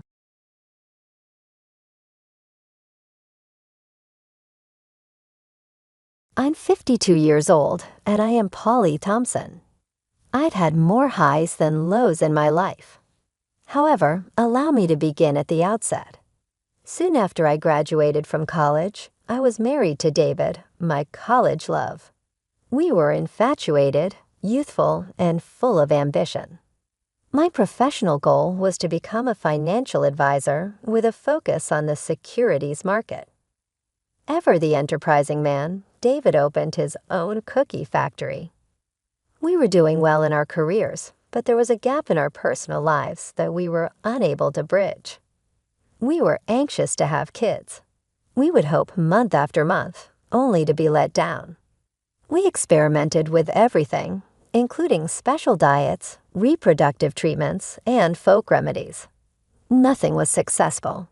Following 3 fruitless IVF cycles and years of futile trying, David proposed surrogacy. I was apprehensive at first. I'm not sure, David. What if we are unable to bond? I talked about my worries one night. With serious eyes, David continued, "Polly, look at me. We'll have that child together. Your eggs, my sperm. Just a temporary house serves as the surrogate." I thought about it for weeks.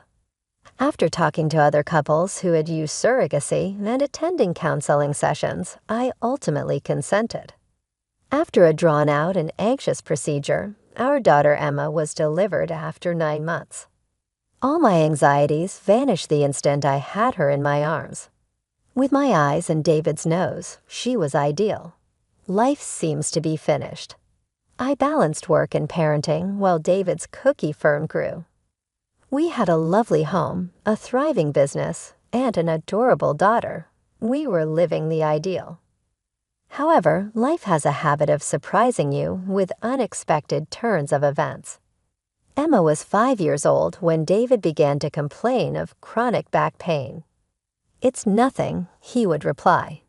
Most likely simply pulled a muscle at the gym. It wasn't nothing, though. I badgered him for weeks before I eventually got him to go to the doctor. We were struck with the news of advanced pancreatic cancer like a freight train. I was standing beside his hospital bed, holding his hand as he drew his final breath, 4 months after the diagnosis. Emma was soundly dozing in the waiting area, completely oblivious to the fact that her entire world was about to alter. The road to healing was difficult and drawn out. I went to counseling, joined widows' support groups, and slowly, oh so slowly, I began to heal. That's when I made a choice that would once again alter the path of our lives. I chose to assume control of David's cookie factory. I immersed myself into the company, studying supply chains, food laws, and cookie making as much as I could. Although it was draining, it offered me a feeling of direction that I had been missing since David's passing. One afternoon, my helper Jake said, "Miss Thompson, the new chocolate chip supplier is online too." With a sigh, I looked at the time. I hadn't seen Emma all day, and it was now past 6. After gathering my belongings, I said, "Tell them I'll call back tomorrow." Guilt stung me as I drove home. Emma was spending more and more time with her babysitter, Maria, while I was working more hours than ever before. Emma raced to me as soon as I went through the door, her face beaming. "You're home early, Mama." I sketched an image of us at the park. My heart fell. If 7 p.m. was early, I was not performing my job well. She led me to the kitchen table, where her pieces of art were laid out. The illustration included 2 stick figures, one large and one little, encircled by trees and a happy-looking sun. "It's stunning, Emma," I remarked as I looked at the image. "However, why are we apart? What happened to your pals?" Emma gave a shrug. "I'm not sure. I don't use them for much play. Can we actually visit a park one day?" Her remarks felt like a kick to the stomach. I had been so preoccupied with managing the company that I had forgotten about the most significant aspect of my life, my daughter. The ensuing several months involved delicate balance. It was difficult, but I made an effort to assign extra tasks at work so that I could leave at a decent hour.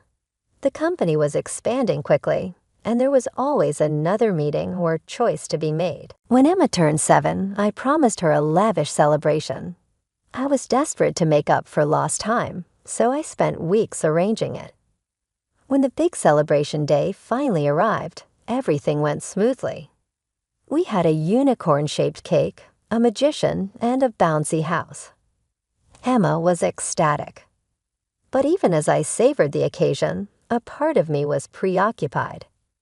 My phone kept beeping in my pocket with emails on possible new business and inquiries regarding the production plan for the next week. I entered the home to check my messages and briefly excused myself. Emma was bidding her pals farewell, and the magician was wrapping things up when I returned. "Mommy, did you see my card trick?" Emma approached me and inquired. I was guilty that I had missed it. "I apologize, my love. I had to answer a call, but it seemed like a great time." Emma's expression briefly sank, but then she forced a grin. "It's all right, perhaps next time." I sat on the side of my bed that night, holding my head in my hands, after Emma had fallen asleep. I was letting myself down, as well as David's memory and our kid. There has to be a change.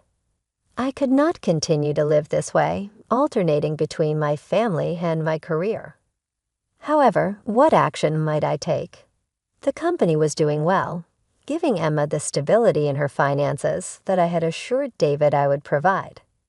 That's when it hit me. I didn't need to choose between the business and Emma. I needed to find a way to have both. A way to honor David's legacy while still being present for our daughter. The solution came to me during a late-night brainstorming session. I needed to hire a CEO, someone who could run the day-to-day operations of the company while I maintained overall control as the owner. It wasn't an easy decision, but I knew it was necessary for both the business and my family. After an exhaustive search and countless interviews, I found the perfect candidate. Michael Stevens had years of experience in the food industry and shared my vision for the company's future. With Michael at the helm, I could finally step back and focus on what truly mattered, Emma. The following weeks were a period of adjustment for both of us. Emma was initially skeptical of my sudden availability, but gradually she began to open up. We started small, having breakfast together every morning and helping with homework in the evenings. Soon we were planning weekend outings and movie nights. Slowly but surely, I was rediscovering the joy of motherhood. One evening, as we were baking cookies together, a nod to David's legacy, Emma turned to me with flour on her nose. "Mom, can I ask you something?" "Of course, sweetheart. Anything." She hesitated for a moment before blurting out, "Why don't you have photos of you pregnant with me?" The question caught me off guard.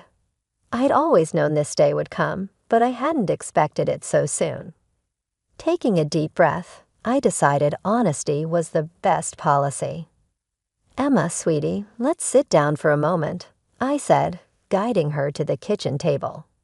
"You were born in a special way. Dad and I wanted you so much, but I couldn't carry you in my tummy, so a very kind woman helped us. She carried you for 9 months, but you're still our daughter. You have my eyes and your dad's smile.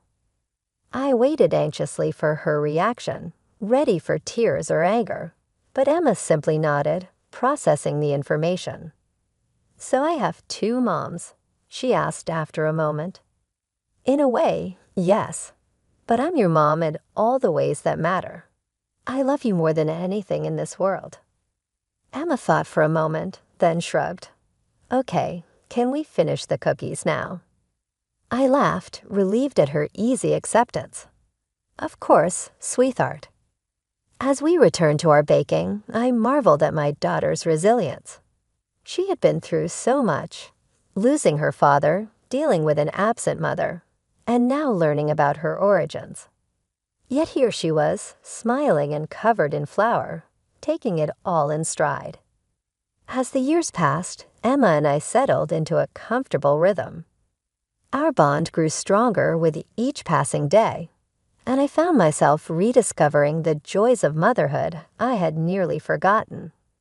Emma blossomed into a vibrant, curious teenager, reminding me more and more of David with each passing day. One afternoon, as we were having our weekly mother-daughter chat over hot chocolate, Emma dropped a bombshell. "Mom, I've been thinking about my future," she said, stirring her drink pensively. I nodded encouragingly. "That's great, sweetheart. What's on your mind?" Well, she hesitated. "I've been researching careers, and I think I want to be a social media manager." I blinked, surprised. Social media marketing? That's different from what I expected. Emma's eyes lit up. "It's amazing, Mom. The way you can connect with people, build brands, create content, it's like art and business combined." I listened as she enthusiastically explained her plans, feeling a mix of pride and uncertainty. Part of me had always assumed she'd follow in my footsteps, maybe even take over the family business one day. But here she was, charting her own course. "That sounds wonderful, Emma," I said, pushing aside my reservations. "If that's what you're passionate about, I'll support you all the way." As Emma chattered on about her plans, my mind wandered to the company. Our cookie empire had grown beyond my wildest dreams under Michael's leadership, but I couldn't help wondering about its future. Who would take over when I was gone? Weeks turned into months, and Emma threw herself into learning everything she could about social media marketing. She took online courses, attended workshops, and even started managing social media accounts for some local businesses. Meanwhile, I found myself spending more time at the company again. Not because I didn't trust Michael. He was doing an excellent job, but because I felt a need to secure Emma's future, even if she didn't want to be directly involved in the business. One evening, as I was working late at the office, Emma called. "Mom, guess what?" She practically squealed through the phone. "I got an internship at a top social agency." I felt a pang of disappointment, quickly followed by guilt for feeling that way. "That's wonderful, sweetheart. I'm so proud of you." After we hung up, I sat back in my chair, conflicted. I was thrilled for Emma, of course. She was following her dreams just as David and I had always wanted. But a small, selfish part of me couldn't help feeling like I was losing her to a world I didn't understand. The next morning, I called Emma to congratulate her again on her internship. Then I took a deep breath and made my pitch. "Emma, I have a proposition for you," I said, trying to keep my voice casual. "How would you feel about doing some social media work for our company? Just as a side project, of course. Your internship comes first." There was a pause on the other end of the line. "Really?" Emma finally said, her voice a mix of surprise and excitement. "You trust me with that?" "Of course I would," I replied, feeling a warmth spread through my chest. "You're talented, and you know our brand better than anyone. Plus, it would be a great addition to your portfolio." Emma agreed enthusiastically, and we spent the next hour brainstorming ideas. As we talked, I felt a sense of hope. Maybe this was the beginning of a new chapter for us, one where we could blend our passions and work together, even if it wasn't in the way I had originally envisioned. Time flew by, and before I knew it, Emma was graduating college. I couldn't have been prouder of her achievements, but I found myself facing a familiar dilemma. Emma was eager to spread her wings and work for a cutting-edge marketing firm, while I hoped she'd consider joining our family business. "Mom, I appreciate the offer, but I want to make my own way," Emma said over dinner one evening. "I don't want to be seen as the boss's daughter." I nodded, understanding her perspective. Then an idea struck me. "What if no one knew you were my daughter?" I suggested. "You could apply like any other candidate, keep your connection a secret, and prove yourself on your own merits." And so Emma joined our company under my mother's last name, quickly proving her worth in the marketing department. Months passed, and Emma seemed to be thriving. Then one day, I received an unexpected call. Mom's voice was filled with excitement. "I've met someone. He works here at the company. He's the deputy director at head office. I really like him." My heart swelled with joy. After everything we'd been through, Emma deserved happiness. "That's wonderful, sweetheart. I can't wait to meet him." However, life had other plans. My mother suddenly fell ill, and I found myself shuttling between the office and her house on the outskirts of town, trying to balance work and family once again. Despite the stress, Emma was eager for me to meet her new boyfriend. "Why don't you both come to Grandma's house?" I suggested. "We can have dinner together." The day arrived, and I welcomed Emma and her boyfriend, James, into my mother's modest home. James was indeed handsome and well-mannered, greeting me with a firm handshake and a charming smile. As we sat down to dinner, I poured wine for everyone, hoping to create a relaxed atmosphere. James took a few sips and began to open up. "Polly," he said, his eyes surveying the room, "I must say, you've done a remarkable job raising Emma, especially as a single mother." I smiled politely, noticing the hint of condescension in his tone. "Emma is quite the catch," James went on, his voice taking on a patronizing tone. "She's really won the lottery with me, if I do say so myself. I can provide her with opportunities she's never dreamed of." I glanced at Emma, seeing discomfort flicker across her face, but she remained silent. I decided to play along, not revealing that this was my mother's home, not mine. After James and Emma left, I sat Emma down for a serious conversation. "Honey," I began gently, I couldn't help but notice James's behavior tonight. "Don't you think he came across as a bit arrogant?" Emma sighed, running a hand through her hair. "I know, Mom. He can be a little full of himself sometimes, but he's really sweet when we're alone. Can't you give him another chance?" I looked into my daughter's pleading eyes, remembering my own youth and the mistakes I'd made. "All right," I conceded. "Everyone deserves a second chance, but please be careful with your heart." 6 months flew by in a whirlwind of emotions and events. I had hoped that James would prove me wrong, that he'd show himself to be worthy of Emma's love. But life, as I've learned, rarely goes according to plan. One evening, Emma called me, her voice bubbling with excitement. "Mom, I have big news. James proposed, and I said yes. We're getting married." My heart sank, but I forced enthusiasm into my voice. "That's wonderful, sweetheart. Congratulations." "There's more," Emma continued, oblivious to my hesitation. "We're having dinner with James's parents this weekend. They want to meet you." I knew I couldn't refuse, of course.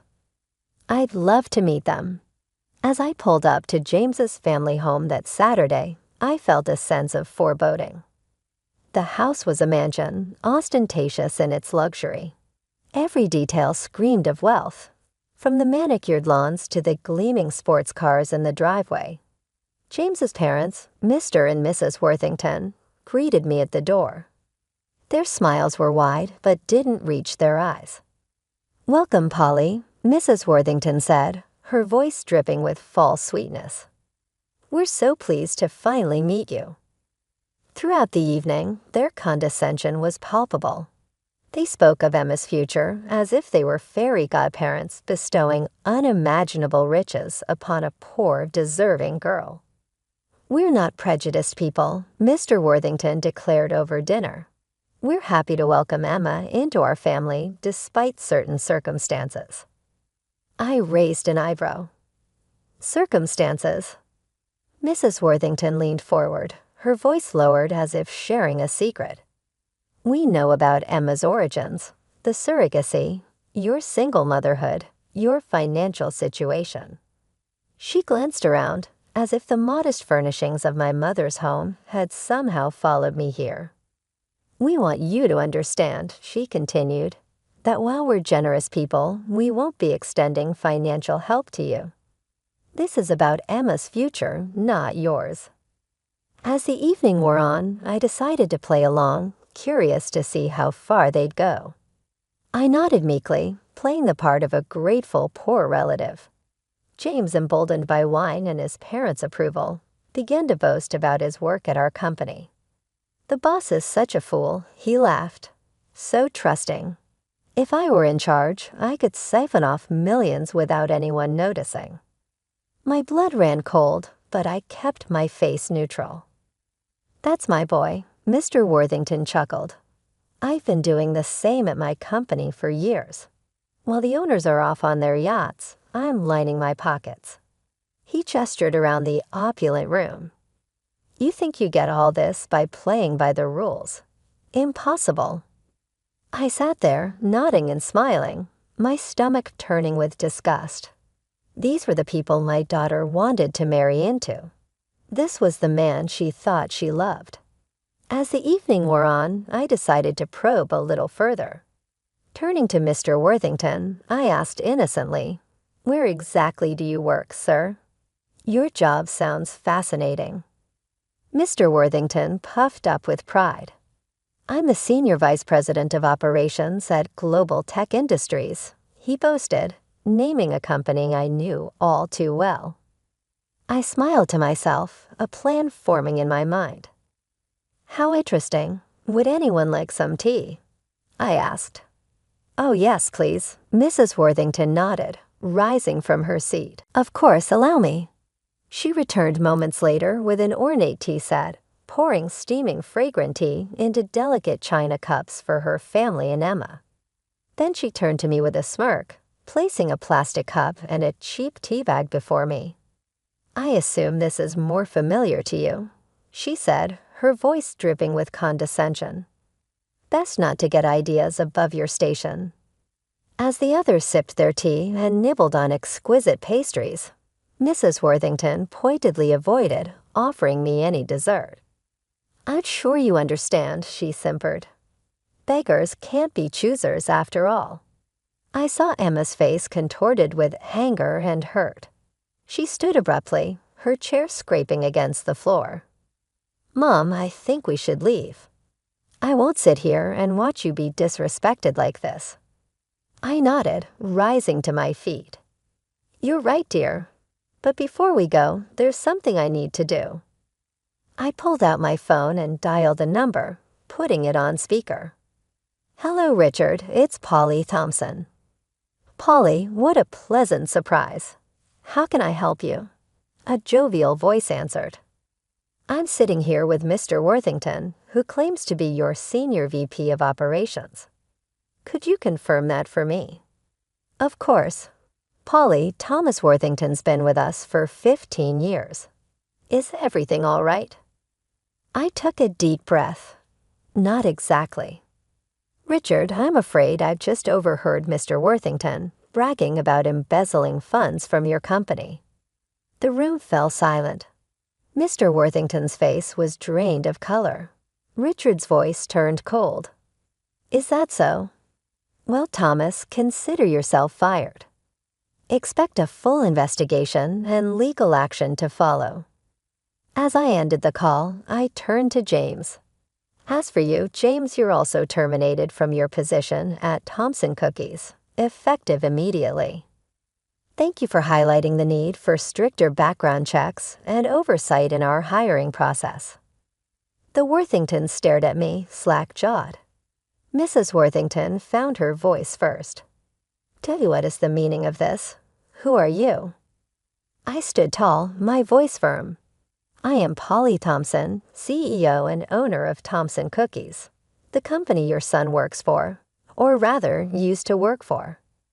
I took over after my late husband's death and grew it into the success it is today. I stepped back to focus on raising my daughter, but I never stopped being involved. The change in their demeanor was instant and nauseating. Mr. Worthington and James fell to their knees, pleading for forgiveness, their earlier arrogance replaced by pathetic grins. Emma and I exchanged a look of disgust.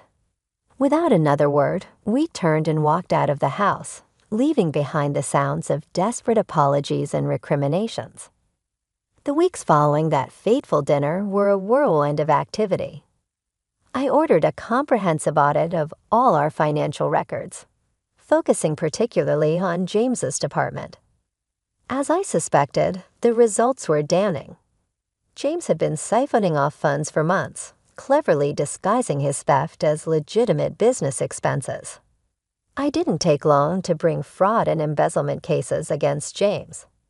Despite the fact that the evidence was stacked against him, we won the fierce court struggle. I was delighted to hear the judge's decision. The defendant is ordered to repay all stolen funds with interest and pay Thompson Cookies punitive damages. Moreover, he will not be permitted to occupy any senior management posts going forward. Emma let out a big sigh as we exited the courthouse. It's finished. It truly is over. I felt a burden go off my shoulders as I nodded. Indeed, it is. We are currently rebuilding. Emma and I devoted the following few months to revitalizing the business. At last, I resumed my role as CEO, and Emma came on board to lead our recently enlarged marketing division. We increased our sales and market share in less than a year. The reputation of Thompson Cookies was greater than before. Emma's phone buzzed one evening as we were coming to the end of a very productive day. As she read the message, a grin sprang on her face. Is everything all right? Acknowledging that specific grin, I inquired. Emma nodded, her cheeks blushing just a little. This is Alex. He's asking if I'd like to go out to dinner this evening. Ah, Alex. A few months prior, Emma had met him at a business conference. From what I'd observed, he was the proprietor of a little but rapidly expanding organic bakery, and in contrast to James, he seemed to be nice, sincere, and really supportive of Emma's goals. You ought to leave, I urged her. You've been putting in too much effort lately. Enjoy yourself. Emma paused. Are you certain? Tonight, we were scheduled to review the quarterly reports. I dismissed her with a wave. The reports are not urgent. Enjoy your evening as you go. Emma was gathering items, and while she did, I couldn't help but feel hopeful. Emma was satisfied with Alex. He was a good man. I felt a wave of satisfaction come over me as I watched her go. I could be organizing a genuine wedding once more in the near future. A period of love and truth. After that, I wouldn't turn down 1 or 2 grandchildren.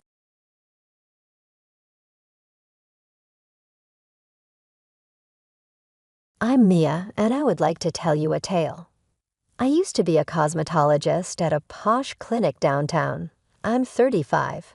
It was terrific work. I got to make others feel good about themselves, and I got paid well. However, my ultimate goal has always been to establish my own company. Let me now introduce you to the second character in this narrative, my husband, who is currently our ex-husband, but more on that later. Identify him as Adam. Adam, who is 4 years my senior, was formerly a manager at a large construction business. We moved into my apartment after 5 years of marriage. Adam would add, sipping a drink on the couch, "Baby, opening your own place is the way to go. You decide your own hours and be in charge." Is that the dream, correct? I would nod, internally delighted. Yes, you're correct, but getting there will require a significant amount of work and money, I would respond. Adam would dismiss it with a casual sweep of his hand. "We'll work things out, so don't worry about that. I'll help us out while you get things going. You just concentrate on running a fantastic business." I therefore began to save. I immediately put every additional dime I had into my company fund. Nothing new to wear, no special dinners, nothing at all. I had a goal in mind. When I declined to order takeaway for the 4th time in a week, Adam would say, "Geez, Mia, you don't have to be so strict." Warming up leftovers, I would tell him, "Every dollar counts, Adam. Remember, we agreed on this?" He would complain, then nod. "Indeed, you are correct. Ultimately, it will be worthwhile." I should definitely point out that Adam had previously been married. After their divorce, he informed me he left his flat to his ex-wife. All I knew was that they had been together for 6 years. He would go silent if I tried to ask additional questions. After several months, I felt prepared to take the risk. I resigned from the clinic, obtained my license, located the ideal small place, and began remodeling. Making decisions on what equipment to purchase and how to decorate took up every day. I was finally ready to open after what felt like an eternity. For 2 weeks, I worked nonstop for 14 days, from early in the morning till late at night. In those first 2 weeks, I didn't see Adam very much. He was fast sleeping when I arrived home. He was still snoring when I got up in the morning. Then one day my phone began to vibrate uncontrollably as I was giving myself a facial. I ignored it at first because, well, I'm a professional, but as the phone kept buzzing, I became concerned. What if Adam had suffered a setback? I checked my phone as soon as my customer walked out. 10 calls went unanswered from Amy, my mother-in-law. My stomach fell out. Amy never phoned unless there was a significant issue. With a beating heart, I phoned her back. "Amy, how are things going?" With a trembling voice, she murmured, "Mia, thank goodness." Adam and I had been attempting to communicate all day. He's involved in some sort of controversy at work, and I'm having trouble reaching him. I'm quite concerned. I felt as though someone had thrown me a pail of cold water. Scandal? Which scandal? Adam had mentioned nothing about it. Therefore, I knew nothing about it. "Amy, I'm not aware of any scandals," I remarked. On the other end of the telephone, there was a prolonged silence. "Oh," was her final response. "I understand. So if you have a chance, please ask him to give me a call." I remained up late that night waiting for Adam. When he did, at midnight, he smelled like beer. I tried not to panic and said, "Where have you been?" "Your mother has been reaching out to you all day long. She made a comment on a scandal at work." Adam exhaled deeply after freezing for a while. He did not glance at me as he collapsed into the couch. He murmured, "I guess I should have told you sooner. About a month ago, I left my job. I had the impression of being hit in the belly." "A month? You have been out of work for a month, and you neglected to inform me? What took place?" With resentment in his voice, Adam stated, "I got into a fight with my boss." I was at my breaking point because he was acting like such a jerk. My pride prevented me from staying. I inhaled deeply as I attempted to interpret his words. Even though I was working nonstop, Adam had been at home during this entire period. I questioned, "Why didn't you look for another job?" Adam gave me a guilty expression as he stared at me. Mia, I believe I'm exhausted. I must take a rest. Perhaps I ought to consult a psychologist or something. I simply can't take on a new job at this time. I wanted to yell at him in part. We had an arrangement. His job was to help us while I launched my company. I wanted to scream, but I refrained after seeing how defeated he looked sitting there. After a lengthy silence, I responded, "Okay. We'll work this out, Adam, but no more secrets. Remember that we are a team." With a look of relief on his face, he nodded. "Mia, I apologize. I swear there won't be any more secrets."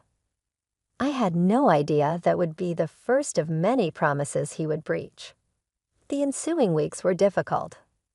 I began taking on more shifts at my previous clinic, spending the afternoons there and the mornings at my own practice. It was tiresome, but there was nothing more I could do. In addition to bills, I still owed money on an office loan. Adam spent most of his time at home, supposedly looking for jobs online, but mostly playing video games. I tried to be supportive, reminding myself that mental health is important, but as the weeks turned into months, I started to wonder if he was even trying at all. Then finally, a glimmer of hope. One day, Adam came home grinning from ear to ear. "I got a job," he announced. I was so relieved I could have cried. That night, we celebrated with a bottle of wine, toasting to new beginnings. For a moment, it felt like everything was going to be okay. But Adam's new job only lasted a month. One day, I came home from a long shift to find him sprawled on the couch, beer in hand, staring blankly at the TV. "You're home early," I said, feeling a sinking sensation in my stomach. He shrugged, still watching the screen. "I quit." It felt like a punch to the gut. "What? Why?" Adam muttered. "The boss was a jerk. Wanted me to be a robot, all about discipline and following orders. Screw that." I took a deep breath, trying to stay calm. "Adam, we talked about this. We can't afford for you to keep quitting jobs." He finally looked at me, his eyes cold. "So I'm supposed to be miserable. I thought you'd be more understanding, Mia." I bit my tongue, not wanting to start a fight, but inside I was boiling. Understanding? I was working myself to the bone while he sat around drinking beer and playing video games. The next 8 months were a blur of work stress and mounting frustration. I'd come home to find Adam exactly where I'd left him, surrounded by empty beer cans and takeout containers. "Any luck with the job search?" I'd ask, trying to keep the desperation out of my voice. "Nothing good out there," he'd reply, waving his hand like it didn't matter. "I'm looking for something interesting, with good pay but not too demanding." I wanted to scream, who didn't want a job like that? But those jobs don't just fall into your lap. You have to work for them. Then one night, after a long day, I came home to find Adam actually up and about. He had this strange, excited look in his eyes. "Mia, I've been thinking," he said, pulling me down onto the couch. "We should have a baby." I stared at him, sure I'd misheard. "What?" "Yeah, think about it," he said, grinning. "I could be a stay-at-home dad. You go to work, and I take care of the baby. It's perfect." I couldn't believe what I was hearing. "Adam, you've never even washed a dish in this apartment. How are you going to take care of a baby?" His face fell. "What, you don't think I could do it?" "It's not that," I said, trying to be gentle. "It's just that taking care of a baby is a lot of work, and we're not exactly in a good financial spot right now." "You're being cruel," he said in a low voice. "You don't understand my problems." I let out a bitter laugh. "Your problems, Adam. I'm working 14 days, 2 weeks. I'm exhausted, and do you want to add a baby to all this?" He stormed off, slamming the bedroom door behind him. I sat on the couch with my head in my hands, wondering how we had gotten to this point. It all started with the video games. At first, I didn't think much of it. Everyone needs a hobby, right? But then I noticed our joint bank account was losing money fast. "Adam," I said one evening, trying to stay calm, "did you buy another game? Did you upgrade your computer?" He didn't even look away from the screen. "Yeah, so what? It's our money, isn't it?" I took a deep breath. We're supposed to be saving, remember, for our future. He paused the game and turned to me, acting all innocent. "Babe, it's an investment in my leisure time, you know? Don't worry, I'll pay it all back when I get a job." That was the last straw. The next day, I closed our joint account and stopped giving Adam any more money. If he wanted to act like a child, fine, but I wasn't going to be his personal ATM anymore. I thought that would solve things. Boy, was I wrong. The fight started almost right away. Adam would stomp around the apartment, slamming doors and muttering under his breath, "You don't respect me." He'd yell, "You're trying to control me." I tried to stay calm. "Adam, I'm just trying to keep us afloat. We can't keep spending money we don't have." He stormed off again, leaving me standing in the kitchen, wondering how we ended up like this. Days went by, and Adam didn't lift a finger around the apartment. Dishes piled up in the sink, laundry overflowed from the hamper, and takeout containers were scattered everywhere. I was working myself to the bone, and he couldn't even be bothered to vacuum. Then came the day that changed everything. I got home early from work, my head pounding with a migraine. As I approached our apartment door, I heard Adam's voice coming through the open window. "Yeah, Mom. I need a new suit for this great new job." He was saying, "Could you lend me some money? I'll pay you back as soon as I get my first paycheck." I froze my hand on the door. What new job? I burst into the apartment, startling Adam so much he dropped his phone. "What new job, Adam?" I demanded. He stammered, trying to come up with a lie, but I had caught him red-handed. "You were going to take money from your parents for a job that doesn't even exist."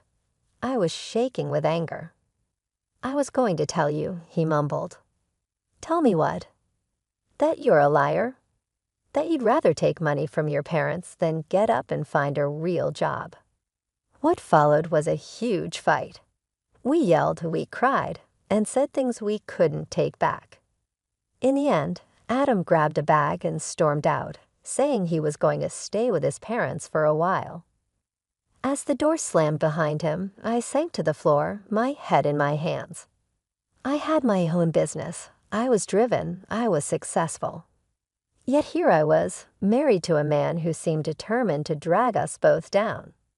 The days after Adam left were strange. I kept expecting him to come back full of apologies and promises to do better. But as one day turned into one, then two, and then a week, there was nothing. No calls, no texts, not even a lousy email. Part of me was relieved. The apartment was peaceful. No more walking on eggshells. No more cleaning up after a grown man who acted like a teenager. But another part of me was worried. What if something had happened to him? Just when I was thinking about calling his parents, my phone rang. Adam's name flashed on the screen. I answered, my heart pounding. "Adam, where are you? Are you okay?" His voice was cheerful. "Hey, babe, guess where I am? Miami. Can you believe it? Mom always wanted to come here, so we decided to make it a family trip. It's amazing." It felt like a punch to the gut. "Well, I had been here worrying about him. What do you mean, we decided?" I asked, my voice tight. "When did you decide this?" "Oh, you know, it was kind of a last-minute thing," he said, sounding casual. "I told Mom and Dad about my great new job offer, and we thought, why not celebrate?" I gripped the phone so hard my knuckles turned white. What job offer, Adam? We both know there isn't one. There was a pause, then Adam's voice came back quieter this time. Look, what they don't know won't hurt them, right? We're having a great time. I'll find a job when we get back, I promise. And how exactly are you paying for all this? I asked, fearing the answer. Oh, don't worry about that, he said, his voice brightening again. I borrowed a couple of your credit cards. But don't freak out. I'll bring you back a magnet or something, okay? Have a great weekend. And then he hung up. Just like that, I stood there staring at my phone, feeling like my entire world was falling apart. The man I had married had stolen my credit cards to fund a vacation based on a lie. Something inside me snapped. I was done. No more second chances, no more excuses. With shaking hands, I opened my banking app and blocked every one of my cards. Then I called a locksmith. I need my locks changed, I said, my voice steady. As soon as possible. The locksmith came and went, and I was left alone in an apartment that suddenly felt too big, too empty. But I wasn't finished yet. I grabbed my phone and made one more call, to a divorce lawyer. Later that day, as I sat in the lawyer's office, I felt a strange mix of emotions, sadness, anger, fear, but also relief. Signing those divorce papers was the first step in taking back control of my life. That evening, I was settling in for a quiet night at home, the first in what felt like forever, when my phone started buzzing. Adam's name flashed on the screen. I took a deep breath and answered. Mia, thank God you picked up. Adam's voice was frantic. Something's wrong with the cards. They're not working. We can't pay for anything. I could hear the panic in his voice, but I felt surprisingly calm. That's because I blocked them, Adam. There was stunned silence on the other end. Then you what? Why would you do that? Because they're my cards, Adam. I didn't give you permission to use them. But we're stranded here. Mom and Dad are freaking out. You have to unblock them. I could hear the desperation, but I stayed firm. No, I don't have to do anything. You got yourself into this mess. You can get yourself out. That's when he lost it. Are you kidding me? You're putting me in an impossible situation here. You're my wife. You're supposed to help me. Unblock the cards right now, or I swear to God I'll divorce you. I burst out laughing, a deep, uncontrollable laugh that seemed to come from a part of me that had been locked away for too long. Oh, Adam, I said once I could speak again, you're a little late with that threat. Then I hung up. The next day, I rented a storage unit and packed up all of Adam's things. Every shirt, every game console, every little thing that reminded me of him. It all went into boxes and then into storage. I knew he would come home soon, probably expecting to walk right back into our apartment like nothing had happened. Well, he was in for a surprise. Sure enough, a few days later, my phone rang. Adam's voice was a mix of confusion and anger. Mia, what the hell? I can't get into the apartment. Did you change the locks? Yes, I did, I said calmly. Your things are in a storage unit. I'll text you the address and unit number. My things? What are you talking about? Let me in. Mia, this isn't funny. I took a deep breath. This was it. I'm not joking, Adam. I filed for divorce. The papers should arrive at your parents' house any day now. There was a long silence. Divorce? Mia, come on. You can't be serious. We can work this out. Let's start over. Okay, I'll do better. I promise. It's over, Adam, I said firmly. I've made my decision. Please don't contact me again except through my lawyer. I hung up and blocked his number. As I sat there in my quiet apartment, I felt a mix of emotions. Sadness for what could have been. Anger at all the lies and betrayal. but mostly I felt relief. For the first time in a long time, I felt like I could breathe. A few days after blocking Adam's number, my phone rang with an unfamiliar number. I almost didn't answer, thinking it might be Adam trying to reach me from a different phone, but something made me pick up. "Hello," I said cautiously. "Mia, it's Amy, Adam's mother." My stomach tightened. Here it comes, I thought, the lecture about ruining their family vacation, about being a terrible wife, about not standing by Adam. "Amy," I said, trying to keep my voice calm, "I'm sorry about what happened in Miami." She cut me off. "No, Mia, I'm the one who should apologize. I'm so disappointed in Adam." I thought he had changed. "What do you mean?" I asked, curious. There was a long sigh on the other end of the line. "Mia, there's something you should know. Adam's first marriage didn't end because they grew apart like he told you.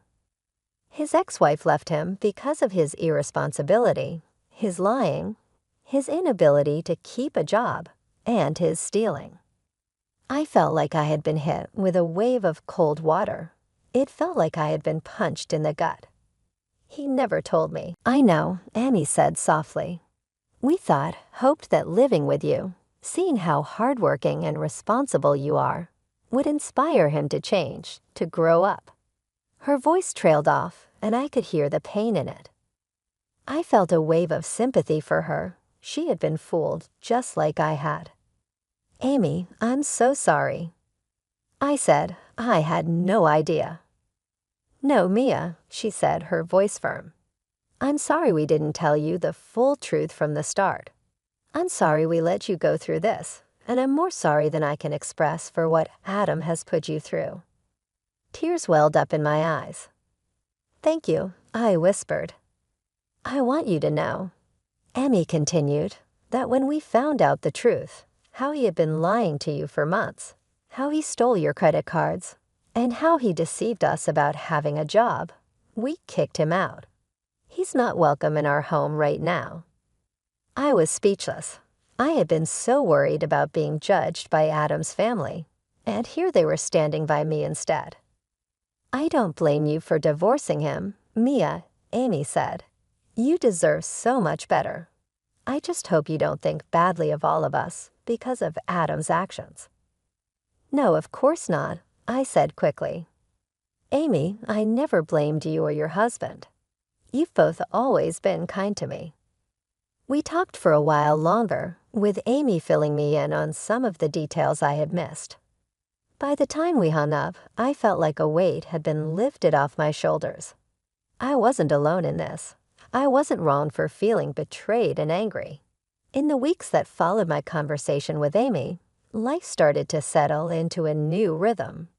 I threw myself into my work, finding comfort in the familiar routines of my cosmetology office. Without Adam's constant drama and financial strain, I had more energy, more focus, and surprisingly more money. But Adam wasn't going to let go easily. One evening, as I was locking up the office, I saw a familiar figure leaning against my car. My heart sank. "Mia." Adam called out as I approached. "Can we talk, please? I've changed, I swear. I'm looking for a job, a real one this time.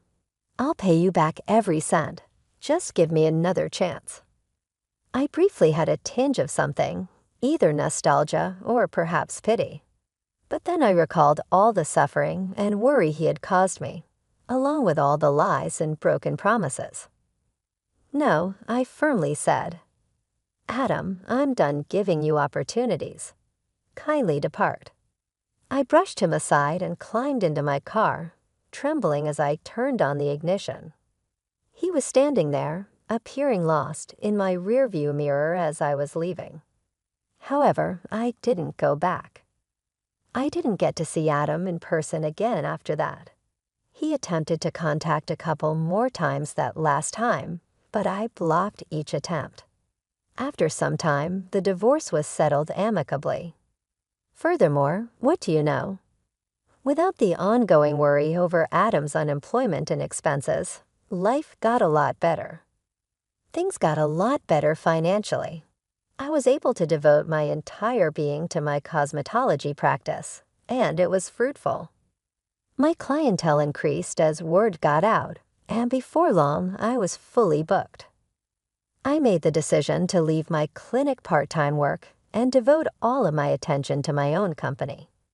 Although it was unsettling at first, it ended up being the finest choice I could have done.